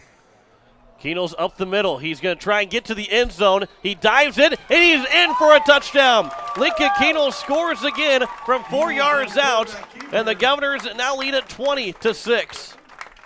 An extra point away from going up by 15. Time's ahead. Now the referee from the near sideline called a touchdown. Nope, I think he didn't actually get in. Now they marked. Yep. Now they called it. Now they called a touchdown. The referee called it a touchdown. And so it is a 20-6 lead here for the Governors. A 4-yard run for Lincoln Keenholz. Nobody was moving after the first initial referee on the near side called a touchdown, and they finally got together to call it. 6 points for the Governors. And it's now 20-6 with Cole Peterson on for the extra point. Second rushing touchdown of the game for Lincoln Keenholz. Peterson looking to go up by 15 points for the Governors. His extra point is up. It is good. 21-6. Pierre leads it over the Sturgis Scoopers with 3:26 to go here in the fourth quarter. Back in 30 seconds. You're listening to Pierre Governor Football on KCCR and on YouTube at KCCR Sports. It takes hard work to reach goals. It's a truth that applies to more than just sports. It also goes for your financial goals. You work hard for your money. You deserve an investment strategy that lines up with your game plan. Your local Edward Jones financial advisor can help. If your investments aren't getting you closer to the win, visit edwardjones.com or stop by your local Pierre area Edward Jones office for a financial review. Edward Jones, making sense of investing. Member SIPC. It's a 4-play, 21-yard drive for the Pierre Governors and a 4-yard touchdown run for Lincoln Keenholz, his second rushing touchdown of the game. And the offense is able to get themselves moving to a 21-6 lead. A defensive touchdown from Dre Burton on a pick 6 and 2 rushing touchdowns for Keenholz. And that's where we stand here with a 15-point advantage for the Governors with 3:26 to play. Yeah, and the long drive, the long 4-play drive right before that kind of turned the momentum. First the long pass play from Keenholz to Hansen, and then the 3 straight runs to Lincoln Keenholz resulted in the first score, and then after backing the Scoopers up deep in their own end zone, the Scoopers run the fake punt. They come up just a yard short. Governors again put it all in the hands of Lincoln Keenholz and results in the second score in the last couple of minutes. And now we must have had a penalty that we didn't see, because the Governors are going to kick off from the Sturgis 45-yard line. Yeah, 15-yard penalty was added at some point after the kick, and then Cole Peterson will put it through the uprights And it will be a touchback, and it's going to be 1st and 10 from the 20-yard line for the Sturgis Scoopers. You always love to see, the crowd always gets into it when you put a kick through the uprights on the kickoff. Okay, so now we know that Cole Peterson has range to 55 yards on a field goal attempt. Well, yeah, that's true, and he probably could have made it from 60 yards out. That made it by a good 10-15 yards. So it's a 21-6 lead, 1st and 10 from the Sturgis 20-yard line, and the Governors are 3:26 away from finishing this one out and going to 2-1 the season. It wasn't the cleanest win for the Governors, and it's not over quite yet. Sturgis has 2 timeouts. They got to score once and have to recover an onside kick, and they have to get a 2-point conversion somewhere in there. Well, the Governors are trying to squeak it out here against Sturgis. There's a throw. That catch is going to be made. Boy, what a grab there from Temple. And Temple, the ball was almost behind him. He was able to make the grab up around his helmet as they'll get to the 24, a gain of 4 yards, make it 2nd and 6. And Cass again back to pass on the play action. The throw misses. Whether they were trying to go for 1 or 2 different receivers, end up falling incomplete. Cass right now 14 for 26 for 81 yards. 14 completions, but only 81 yards to show for it. Burns got 83 yards rushing by himself. So not a whole lot of offense to go around for Sturgis, but as you can probably tell when it's 21-6, you're not going to get a whole lot of offense between either team, and one of those 7 points is a pick 6. 3rd and 6 from the 24-yard line. 3:04 to go in the 4th quarter. Cass will look to pass. He'll roll to his left, still rolling. He'll pump fake. He'll avoid a sack. Now he'll throw on the run. Keenel's looking for a one-handed interception as he was running to his right, had to reach back the left hand and almost grabbed it. But it will fall incomplete and it's 4th down, and I think Sturgis is going to have to go for it here with 2:57 to go. Yeah, and Cass flushed out of the pocket, had to come to the near side, had to throw across his body, and actually had Tyan Buss open. He had just a couple of steps right behind Lincoln Keenholz, but Keenholz closing on the pass play actually overran the play just a little bit, and as the ball was going by him, reached by with his left hand, just able to not quite snare it. Low snap here on 4th down. Cass will look to pass. He's going to throw downfield looking for his man. It's going to fall incomplete, and that will be a turnover on downs as the Governors are able to have Deegan Huska in coverage to force the incompletion, and Pierre will take over with 2:51 to go from the Sturgis 24-yard line. Yeah, Huska stride for stride with Harrison on a deep post route, and luckily the ball just a little bit overthrown, and the Governors will take over on the Sturgis 24-yard line. They are in control of this game, up 21-6 with 2:51 to go here in the 4th quarter. And now the Governors, Keenholz, he's run the ball quite frequently here in the last 2 drives, and he will continue to try and run the football. He and Brock Mosier to try and close this one out. Mosier's in the backfield with a pistol formation. 3 receivers out to the left side. 2:51 to play here in the 4th quarter. Keenholz and a whistle before the snap. It'll be a false start here on the Governors. That'll back them up 5 yards. False start, offense number 77. 5-yard penalty, that is Brady gets called for that false start. So it'll be 1st and 15 for the 29. And while that probably doesn't really mean too much, it might actually help out the Governors by making them have to try and go 29 yards instead of 24, which could take a little bit more time off the clock with 2:50 to play here in the 4th quarter. They'll play action, does Keenholz. He'll look to pass. He's going to throw it over the middle, looking, and it's going to fall incomplete, looking for Kaiser, and just overthrew him. Keenholz now 9 of 25 on the evening, 171 yards, no touchdowns, but no interceptions from Lincoln Keenholz, as we saw him almost right around the 1 touchdown per interception last year, but so far this year he has not turned the ball over. His only turnover was a fumble on a run, but he has not thrown an interception so far in the season. 7 touchdowns, no interceptions on the year for Lincoln Keenholz. 2nd and 15 from the 29-yard line. A toss for Mosier. Mosier's out to the 30. A flag comes in, and it will be probably a block in the back or a hold on Jet Zabel. Mosier got inside the 30-yard line to around the 28 for a gain of about 1. And you might, I don't know if you're Sturgis, you might accept it and make it third down and maybe third down and 14. But if you take the hold, it's still second down, and you give Pierre an extra play to try and kill some more clock away, and I think they are going to decline it. So it will be third down. Mosier picked up a gain of about 2. And it will bring up 3rd and 13 from the 27-yard line.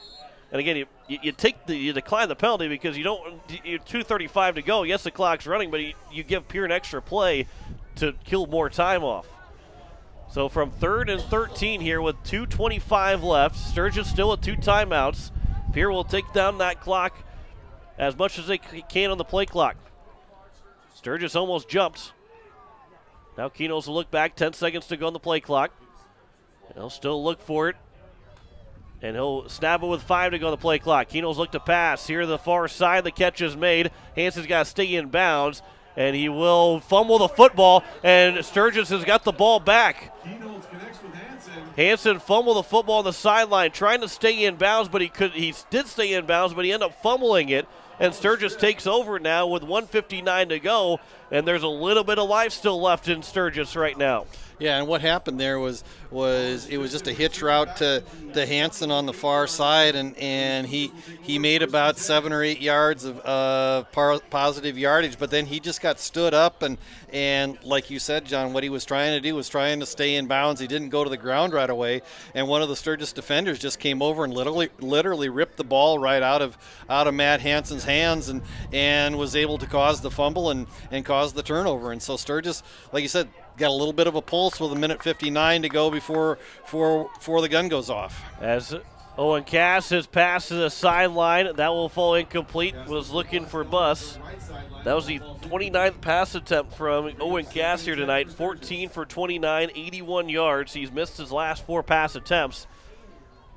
81 yards of passing, 83 yards rushing for Burns. A total of about 64 yards. 67 yards of rushing for the Scoopers. And at some point in this drive, you're going to look for Sturgis to hit one of those stop and go or out and go routes. They've been throwing that out route, and here it is. Cass will look downfield, looking for his man. The catch is made, and then it's going to be fumbled into the next man, and he's going to take it all the way to the end zone for a touchdown, into Buss's hands for a touchdown. But there is a flag all the way back at the line of scrimmage. Back to the 24-yard line, and it's on Sturgis, and that takes away the touchdown. And the Governors are going to escape what would have been a one-possession game. And we'll wait to see what the call is going to be, and that's probably not going to make Kolecki too happy. It's a hold on Sturgis. Let's see if they made the call. I believe maybe they already made the call of who the hold's on. Yeah, and that's unfortunate for Sturgis. It was that stop and go route that we just talked about, and Hunter Harrison actually made the catch. But then as he was being dragged down by one of the Governor defenders, he kind of fumbled the ball, whether it was actually a fumble or maybe he did it on purpose. But running right beside him was Ty and Buss, and Buss actually picked up the fumble and then went the last 35 yards after the fumble into the end zone. But fortunately, again, the Governors dodge a bullet. The holding penalty takes the ball back 10 yards, and so it takes that 72-yard touchdown play off the board and pins Sturgis back inside the 20 with 1:40 to go here late in the fourth quarter. So it'll be a second down and 25, and Sturgis actually took a timeout. Now, you take the timeout, the clock was stopped, it has 1:40 left, and you're down to one timeout, but probably it was a smart timeout because you just ran 70 yards down the field and have to come all the way back again. So it will end up being probably a smart timeout for Coach Kolecki to take that, even though they're only down to one timeout left. But and all the wind, probably rally the troops a little bit here too, because all the wind was taken out of your sails thinking you had a touchdown, and now you have to go back inside your own 15-yard line for the next snap. And if you're Sturgis, you don't want to walk out of here and just say, we had a moral victory because we went toe-to-toe with the 4-time defending state champion. But they've gone head-to-head with the Governors tonight. I mean, both on the offensive side and not a real dynamic offense, but they have done enough to certainly put themselves in a position to win, save for that one drive in the fourth quarter where the Governors scored and then forced Sturgis to go run the trick play on fourth down out of the punt formation, and then the Governors stopped them and took the ball in from there. So for most of this game, the Governors and Sturgis have gone back and forth. It's 2nd and 25. That pass is going to be short, as he was looking for Holt. It was Cass, and it will fall incomplete, as that was the 30th pass attempt now for Owen Cass. It's 3rd and 25 now from the 13-yard line with 1:40 to go here in the fourth quarter. One timeout left for Sturgis, so if they can't pick up a first down, they got a long way to go, 25 yards to pick up a first down. If they can't pick up a first down the next two plays, that will seal the win for the Governors, as they lead it by 15 right now with just 100 seconds left to go in this football game. Governors will take on Douglas next Friday, 7 o'clock Central Time kickoff. Will be on the air at 6:30 from Box Elder here on KCCR and on YouTube at KCCR Sports. Owen Cass will roll to his right. He'll throw on the run, looking downfield, and it will fall out of bounds, incomplete. And it will bring up 4th down and 25. And the Governors are now one play away potentially from winning this football game. They have to take a couple of victory formation knees, but with 1:34 left to go, it's 4th down and 25, and Sturgis has nothing to lose right now. Down by 15, they've got to go for it from their own 13-yard line. And we'll see what Owen Cass can do from that shotgun formation, what Coach Koletzki's got up his sleeve to try and pick up a first down and keep the ball game alive for the moment. They're taking a long time to get themselves figured out, and Sturgis will now take their final timeout here with 1:34 left to play. So with only 94 seconds left, Sturgis knows that at this point one timeout is probably not going to help you tie the ball game up, even if you're able to pick up a first down and score at some point. So you might as well take it so you don't back yourself up to a 4th and 30 going into the potential of the final play. It wasn't an easy win for the Pierre Governors. They're up by 15 right now. They led just 7-0 at halftime. It was 7-6, an extra point away from tying it up, but it was blocked, and that maybe wasn't the difference, but it kind of, the momentum kind of shifted a little bit. If it's 7-7, it feels probably a little bit different than when it's 7-6.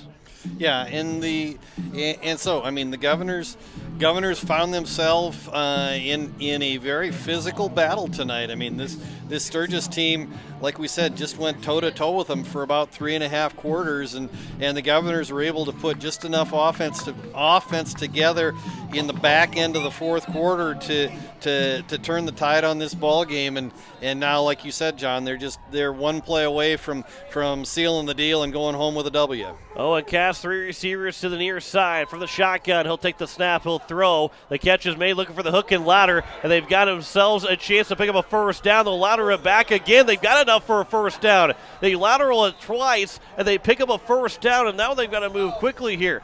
1:24 to go. I don't know who it was that ended up with the ball last, but Owen Cass is able to pick up a completion all the way out to about the 44-yard line, a gain of 31 for Sturgis. I think it was Harrison that caught the initial pass, lateraled it back to Leitenberg. Leitenberg got it right to the sticks, and then he lateraled it back to Connor Burnt, and Connor Burnt got the last 5-6 yards. But right now, clock will run as soon as the ball is put in play, with 1:24 here to go in the fourth quarter. So maybe and it might have been out of bounds, did Burnt. So 1:24 to go, one first and 10 from the 43-yard line. A quick pass, the sideline, catch is made, out of bounds goes Sturgis. They're going to try and work the sideline a lot here, as That was a catch by Leitenberg. And it'll bring up second down and about 3, a gain of 7 to the 50-yard line. And the biggest thing right now for the Governor's secondary is don't let anybody behind you. You don't want to give up the deep ball. This Sturgis offense is built on a lot of short pass routes, and so you'll give up that 5, 6, 7, 8, 10-yard pass. Just don't give up the 30 or 40-yarder right now. 2nd and 3 from the 50-yard line. As Castle looked to pass again, he'll throw to his left. The catch is going to be made by number 27, Temple. He's down inside the 35-yard line to the 33, gain of 17. And this drive continues here for Sturgis. Yeah, just kind of a post route coming across the middle from the far side, and kind of the first time we've seen Sturgis be able to hit one down the field tonight. Cass will roll out of the pocket to his right. He'll throw on the run. It is up in the air. A jump ball. It's going to be intercepted, and the Governors will have it around the 5-yard line as Lincoln Keenels will come away with the interception. Nope, it's Jake Mayer. Jake Mayer comes away with the interception, and so the Governors, with 57 seconds left to go, will have the win as they will win it 21-6. Mayer's first interception of the season. Yeah, and Mayer just stride for stride with the Sturgis receiver right down the middle of the field. Ball just a little bit underthrown, and Jake Mayer able to make the play, and the Governors are 57 seconds away from sealing win number 2 on the year. And so it will be a victory formation here with 57 seconds to go from their own 9-yard line. All they got to do is take a couple of knees, take 2 knees. With 57 seconds left, Sturgis with no timeout, so I think Keenels maybe will go under center, and will maybe just take one step back from the 9-yard line. He's going to be good exchange. That's all it is, just a good exchange, and then Keenels will take the first knee. And so one more for the Governors in victory formation, and they will take a 2-1 record to Douglas next Friday, 7 o'clock kickoff, 6:30 pregame. Here on KCCR and on YouTube at KCCR Sports. Out from Box Elder, Governors will be on the road the next 2 Fridays in Douglas on the west side of the state, and then in Yankton, the southeast corner of the state. One more snap. Keenels will take a knee, and that's going to do it. The Governors are going to pick up a win, 21-6 over the Sturgis Scoopers. As it wasn't an easy one for Pierre, but they will get the job done. And the Govs now at 2-1. Sturgis will fall to 0-3. Back in 3 minutes for the post-game show. You're listening to Pierre Governor Football here on KCCR and on YouTube at KCCR Sports. It is time to control noxious weeds. Do you have a control plan in place? If not, contact your local weed and pest supervisor to help you set up a plan. Effort now will save you time and money in the future. This is Paul Johnson, South Dakota State University Extension Weed Science Coordinator, asking for your support to get this statewide noxious weed problem under control. As long as you have a local cooperative, you'll never farm alone. At CHS Midwest Cooperative, our team is your team, ready to help you make the decisions that are vital to your operation. From the seed, plant health, and marketing the grain, to fuel to keep you running, the feed to supplement your herds, and the financing programs to make it all possible. We're here for you. Give CHS Midwest Cooperative a call today and let us show you the value of the co-op. Local, loyal, and trusted for generations. When a disaster damages your home or business, you need immediate support from experts you can count on. ServiceMaster is there for your burst and leaking pipes, basement flooding, drying and dehumidification, roof leaks and failures, carpet and upholstery. We know your situation is unique. That's why we give every type of damage in every building the individual attention of certified experts who have the real-world experience to come up with the best solution. No type of damage is too big or too small for us to handle. We're standing by 24/7. Call ServiceMaster 844-902-2938. At Shane's Pharmacy, your health care is important, and Shane wants to be the pharmacist to take care of you. Shane's Pharmacy will make sure your prescriptions are filled in a timely manner, they will answer your questions, and they will even deliver to your home or office. Call 223-9200. Shane's Pharmacy, the pharmacy you know and trust. The number again is 223-9200. Shane's Pharmacy in Fort Pierre, proud to support high school athletics.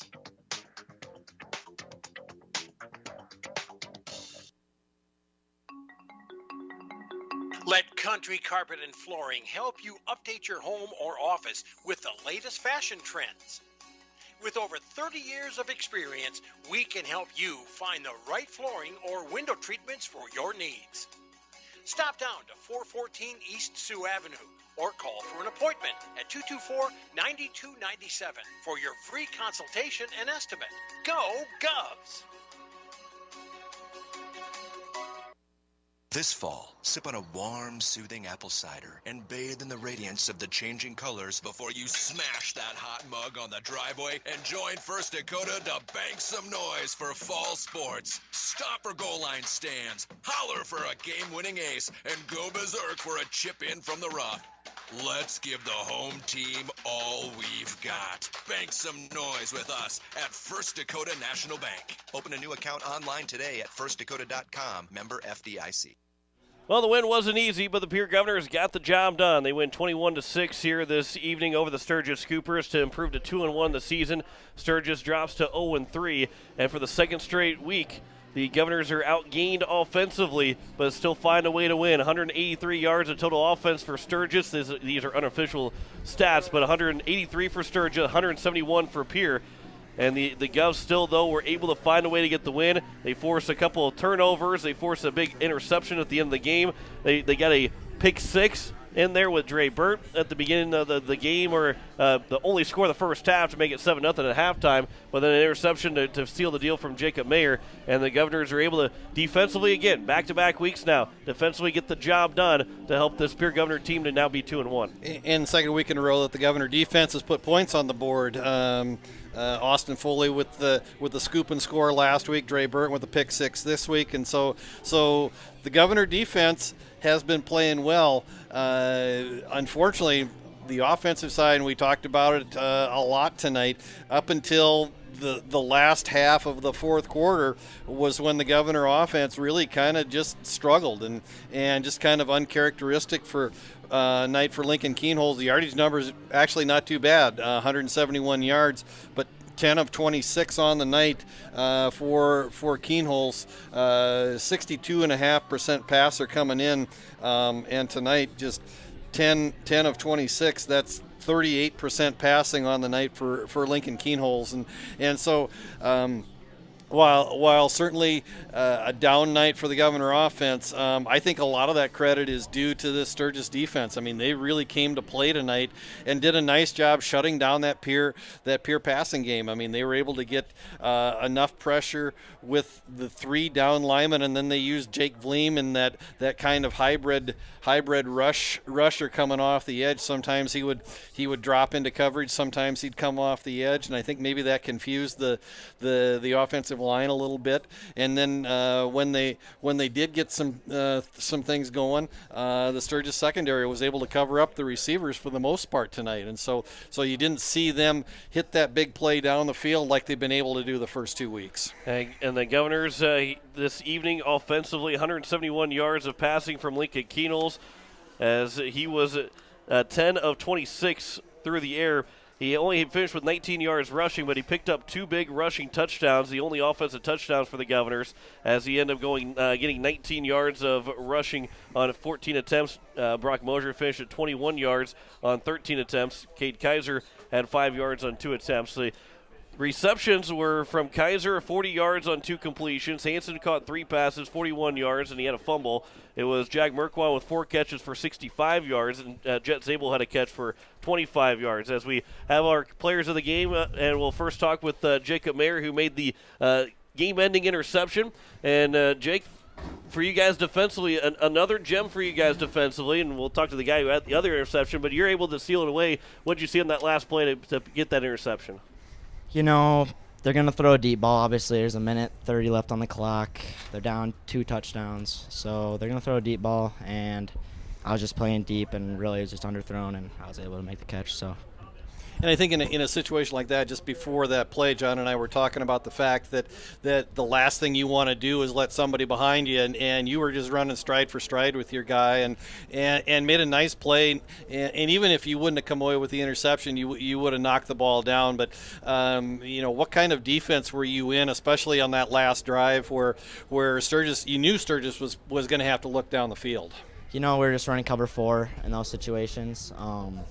In those 3rd and long, just end of half scenarios like that, we're going to run cover 4, so we have no one in front of us.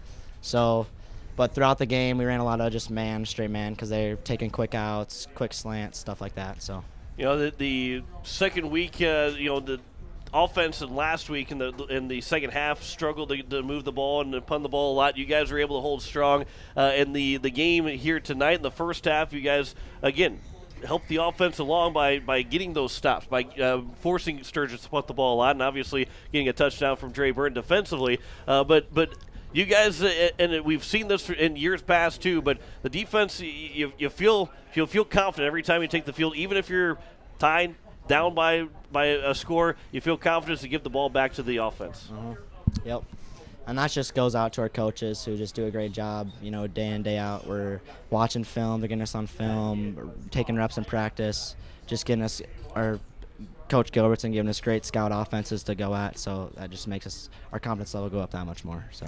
Yeah, maybe talk a little bit about your defensive line. I really thought they did a nice job tonight because they not only brought a lot of pressure. I mean, forced Cass into a lot of those short throws, but then for the most part, they did a nice job taking away the running game. I mean, they made Burnt 21 rushes for 83 yards. Didn't let him.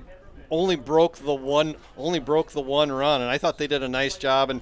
And when they get that kind of pressure, that makes your job in the secondary a lot easier. Yeah, I mean, without our defensive line, I'm not able to make that play. We're not able to make any pass breakups. We're not able to do anything without, even on Dre's interception, they were in there. Owen Cass was wrapped up, just had to throw the ball somewhere, I guess, and Dre ended up being in the right spot. So, I mean, we couldn't do it without our defensive line. You guys are 2-1 now in the season, 2 road games against Douglas and Yankton. Is it going to be a lot of fun to go on the road and try and pick up a couple wins? Yeah, I'm looking forward to it. You have this – we went to Harrisburg, tough first game, at home 2 times, and now you're just looking forward to going somewhere and beating somebody else up. So. Jake, congratulations on the win. I told you, if you made an interception, I was going to get up here. You waited until the last defensive play to do it. Yep, but, hey, I know. Congratulations on the win, and we'll see you next Friday in Douglas. Awesome. Jake Mayer will pass the mic along to now Dre Burnt, who made an interception and got the scoring started for the Pierre Governors. Dre, let's talk about that interception here. You end up picking it off and had just one guy to beat, find the back of the end zone. What did you see on that play, and how awesome was that to score on the defensive side? Well, I just saw mostly the running back not getting covered by anyone, so I was like, well, I just got to go cover him. And quarterback was getting pressure. He tried to get it away, and I just grabbed it out of the air and took it down, saw that I had one blocker that was in the backfield, and he did his job right, and I was happy to get in the end zone. Yeah, you made a nice play. I mean, that wasn't an easy interception because as Cass was going down, he just tried to throw the ball away and it was underthrown, and so you actually had to go down and not only make the catch but actually able to stay upright. I mean, what were you thinking at the time when you saw him put the ball in the air? I was just thinking, don't drop it or else Lewis is going to be mad at me. Well, you didn't drop it, and it took it for a defensive touchdown back-to-back weeks now, and I'm sure Coach Lou's got to be pretty happy with putting 14 points on the board defensively for you guys. He was happy. And that was your first touchdown varsity career. How exciting was that to find the end zone? It was just exciting to be with the team after that. Everyone's all excited. First one, I think it was the second quarter. First one of the second quarter, and we just needed some momentum to go and finish the game. Yeah, and that was a big play at the time because putting the Governors up 7-0 going into halftime, having that kind of momentum, even though the offense, really was maybe just a little bit out of sync tonight, being able to be up on the scoreboard was a huge play. Maybe talk a little bit about what you were talking about in the locker room at halftime. I mean, what were you doing right? What kind of adjustments did you make coming out of the second half? We just needed to get some more offense in, and everyone just had to play faster because we looked slow, is what Coach was saying, and we just got to keep going and have the positive energy going through. And again, for you guys defensively that go back on the field throughout the first half, you took the 7-0 lead on the touchdown, but had to keep going out there with the offense not scoring. But and maybe sometimes you guys probably feel like it's more of a challenge and more of an exciting challenge to go out there and get more stops. Yeah, I would say it would be. Yeah, and I thought you guys did a nice job on the defensive side. I mean, you forced Sturgis into throwing the ball way more than what they typically do. I mean, they threw the ball 35 times a night. They threw it 42 times in 2 games coming in, and so you made them uncomfortable and maybe pushed them into a game plan that maybe they weren't quite ready for. And I thought overall you guys did a nice job. I mean, you stepped in as I think first time as a starter on the defensive tonight. Yeah. So 1 game, 1 career interception, 1 career touchdown. Replicate maybe that next week. I hope so. But, Dre, congratulations on the win. Congratulations on that interception, touchdown. Fantastic job here again tonight. You guys are now 2-1 and looking forward to seeing you guys in Douglas. All right, thank you. Dre Burns, our second player of the game, as the Governors win 21-6. We'll talk with Coach Steve Steele here in just a moment. As the Govs again will be on the road next Friday as they'll take on the Douglas Patriots, as they were shut out by Rapid City Central this last day, and they will be they'll be looking for their first win with the Douglas Patriots. And with the Governors face Sturgis here tonight, Douglas next Friday, and then they go to Yankton the following Friday. So things for Pierre, maybe next week. And again, you can't say anything's easy because we saw an 0-2 Sturgis team that struggled offensively. You can't say that they got their offensive rhythm here tonight, but you can see that this game was not easy for the Governors. Nothing comes easy in AA football. Nothing comes easy in high school football at all. And the Governors had to earn this win. And at times, and I'm sure the coaching staff will say we've got to be better than what we were tonight. But the Governors still fought and found a way to get a win here tonight. And I think that's the thing is that there's a lot of balance in double A football this year, and from 1 down through 11, I think that's going to be the thing is that the Governors are going to have to bring their A game every night. I mean, and that's just the way it goes. And tonight was a game that they faced a fair amount of adversity on both sides of the ball, and they were able to find a way to win. And we'll get a chance to talk to the architect of this victory tonight as Coach Steve Steele joins us in the press box. And you took a deep breath there when Steele, when you took the microphone. Probably not the way you had it drawn out, but a win's a win, right? Yeah, it's easy. It's a lot easier to feel this way in a win than in a different result, obviously. So, obviously we're happy we found a way to push through and survive the football game. Our defense had a heck of an effort. But, yeah, we've got to be better. I mean, I think that was quite easily the worst offensive performance in my time here, just in all facets of it. I mean, you could see the preparation wasn't there. We had a lot of missed assignments in our run game. The first game, I think we kind of talked about in the beginning of the season where when we're on, we're going to be a lot of fun, because we're hitting the throws, we're catching the throws, and when we're not on, it could be disastrous. And that was about as off as I think we could be throwing the ball. And then, like I said, running the ball in the first half, we were 1 block away every play. But, it's easy to say, but 1 block away is not going to get it done. And we talked about it that Lincoln Keene Hulse finished up with 171 yards passing, kind of, a really good night for a lot of other quarterbacks, kind of a below average game for what we've come to expect out of him. But he missed some throws tonight. I mean, he missed some throws that you would normally expect him to make. And we gave credit to the Sturgis defense. I mean, they kind of played some games with the big 6'6" end out on the near side. They were able to get enough pressure with the 3 down linemen and then drop those 7 or 8 guys into coverage. And I think that maybe kind of added into the fact that the Sturgis defense really kind of gave you some fits tonight. Yeah, I mean, and none of this game you can take away from their coaching staff's preparation or from the effort of their kids. I mean, I thought that third quarter they were the aggressor that whole third quarter on both sides of the ball.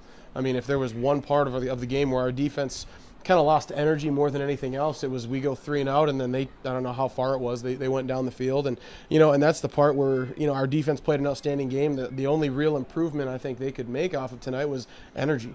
I don't feel that we generated enough energy transferring. I think they kind of took too much energy from the offense, which was negative energy, and carried that out and survived, which was great. But I said we've just got to find a way, and our sidelines got to be better at really getting the energy out there onto the field to get us in a rhythm.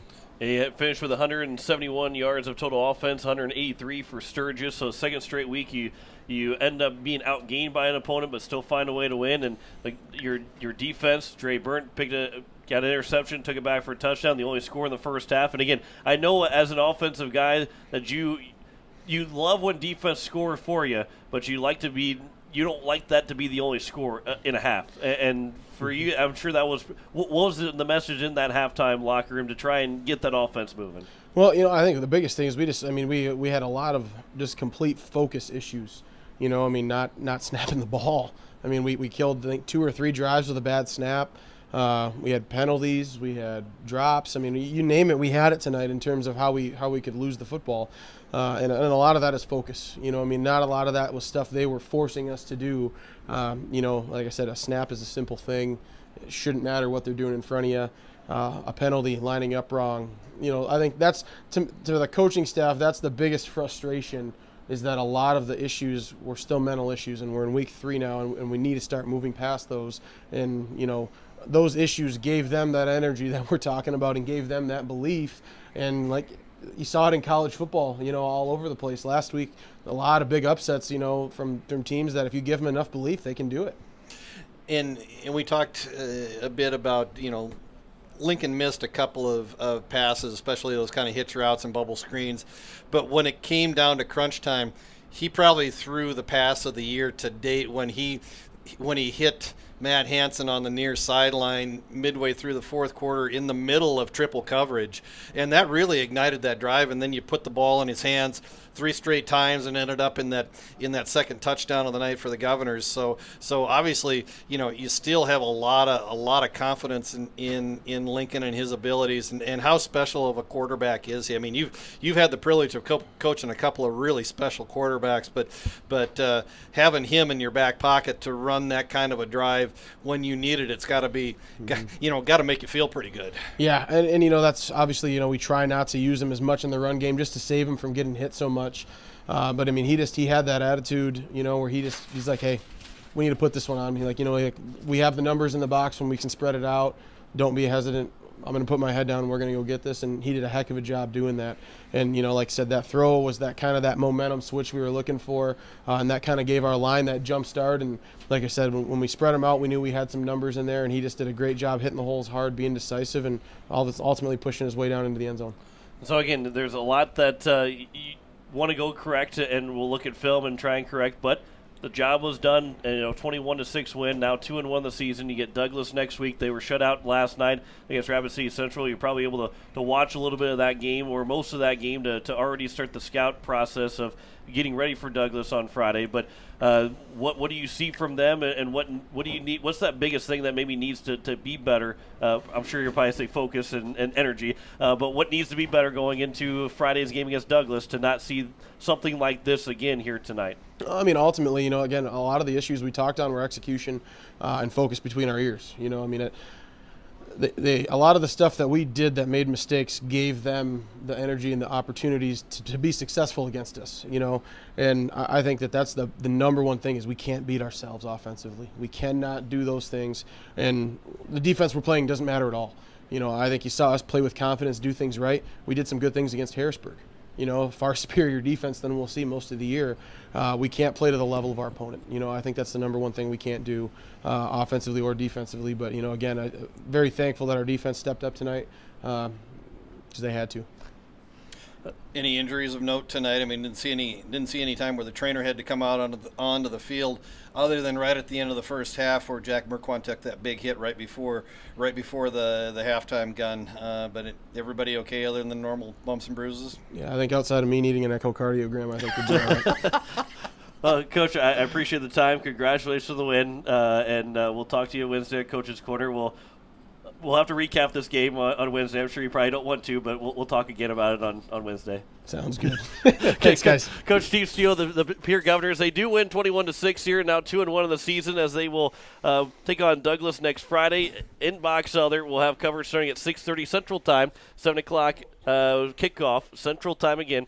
at 6 o'clock Mountain Time if you're traveling out to Box Elder for the game. You are listening to KCCR Pierre, a Riverfront broadcasting station as we pass the 10 o'clock hour.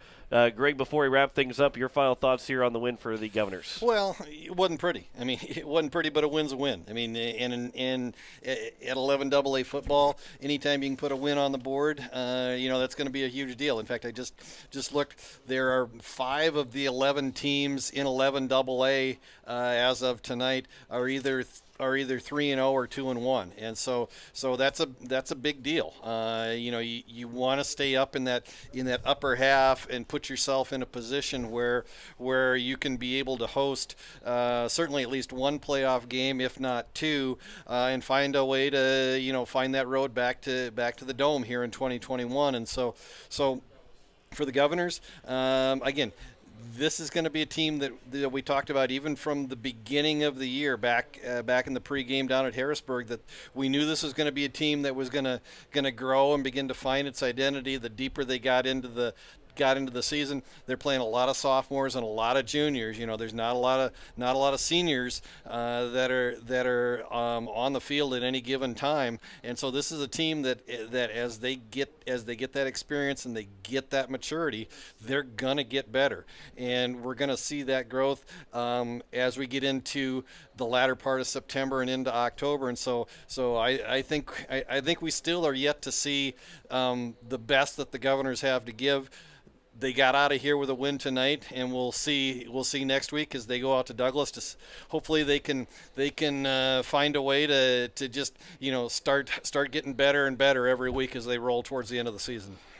Governors win 21-6 here this evening as they are now 2-1 on the year. They will take on Douglas, and again, 7 o'clock Central Time is the scheduled kick. 6:30 Mountain Time, 6:30 Central Time. We'll start coverage Saturday evening or Friday evening. We get back to Friday football. How about I try that again? 6:30 starts coverage Friday night again in Box Elder against Douglas. 7 o'clock kickoff all Central Time right here on KCCR and on YouTube at KCCR Sports. There we go.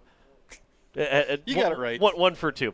Thanks to Ray Lewis back at the station as that'll wrap us up from here from Hollister Field. Governors win it 21-6, now 2-1 of the season as we say good night from Hollister Field. You've been listening to Pierre Governor Athletics on KCCR and on YouTube at KCCR Sports. Pierre Governor Athletics is brought to you by Avera St. Mary's, Sander Auto Parts, Bank West, Weather All Roofing, Faith Lutheran Church, Billion Financial, The Clubhouse Inn and Suites, Fording Electric, Slumberland, Kruger Contracting, B&B Equipment, Bridget M. Photography, Sioux Nation, Edward Jones Financial, First Dakota National Bank, Gales Gas, Service Master, Gateway Ford, Lincoln, and Toyota, Purist Foods, Kathy Sunshine Properties, All Pro Towing, Pierre Dental Clinic, Olson Plumbing, Lamb Motors, Midwest Cooperative, the May Adam Law Firm, Owyhee Federal Credit Union, the Association of Weed and Pest, Fisher Rounds, Shane's Pharmacy, Todd's Electric, Wagner Auto, First United Methodist Church, East Pier Landscape and Garden Center, Country Carpet and Flooring, and Black Hills Federal Credit Union. Join us all season on your home for Pierre Governor Athletics, KCCR, and on YouTube at KCCR Sports. This has been a special presentation of Riverfront Broadcasting Sports, Central South Dakota's sports leader.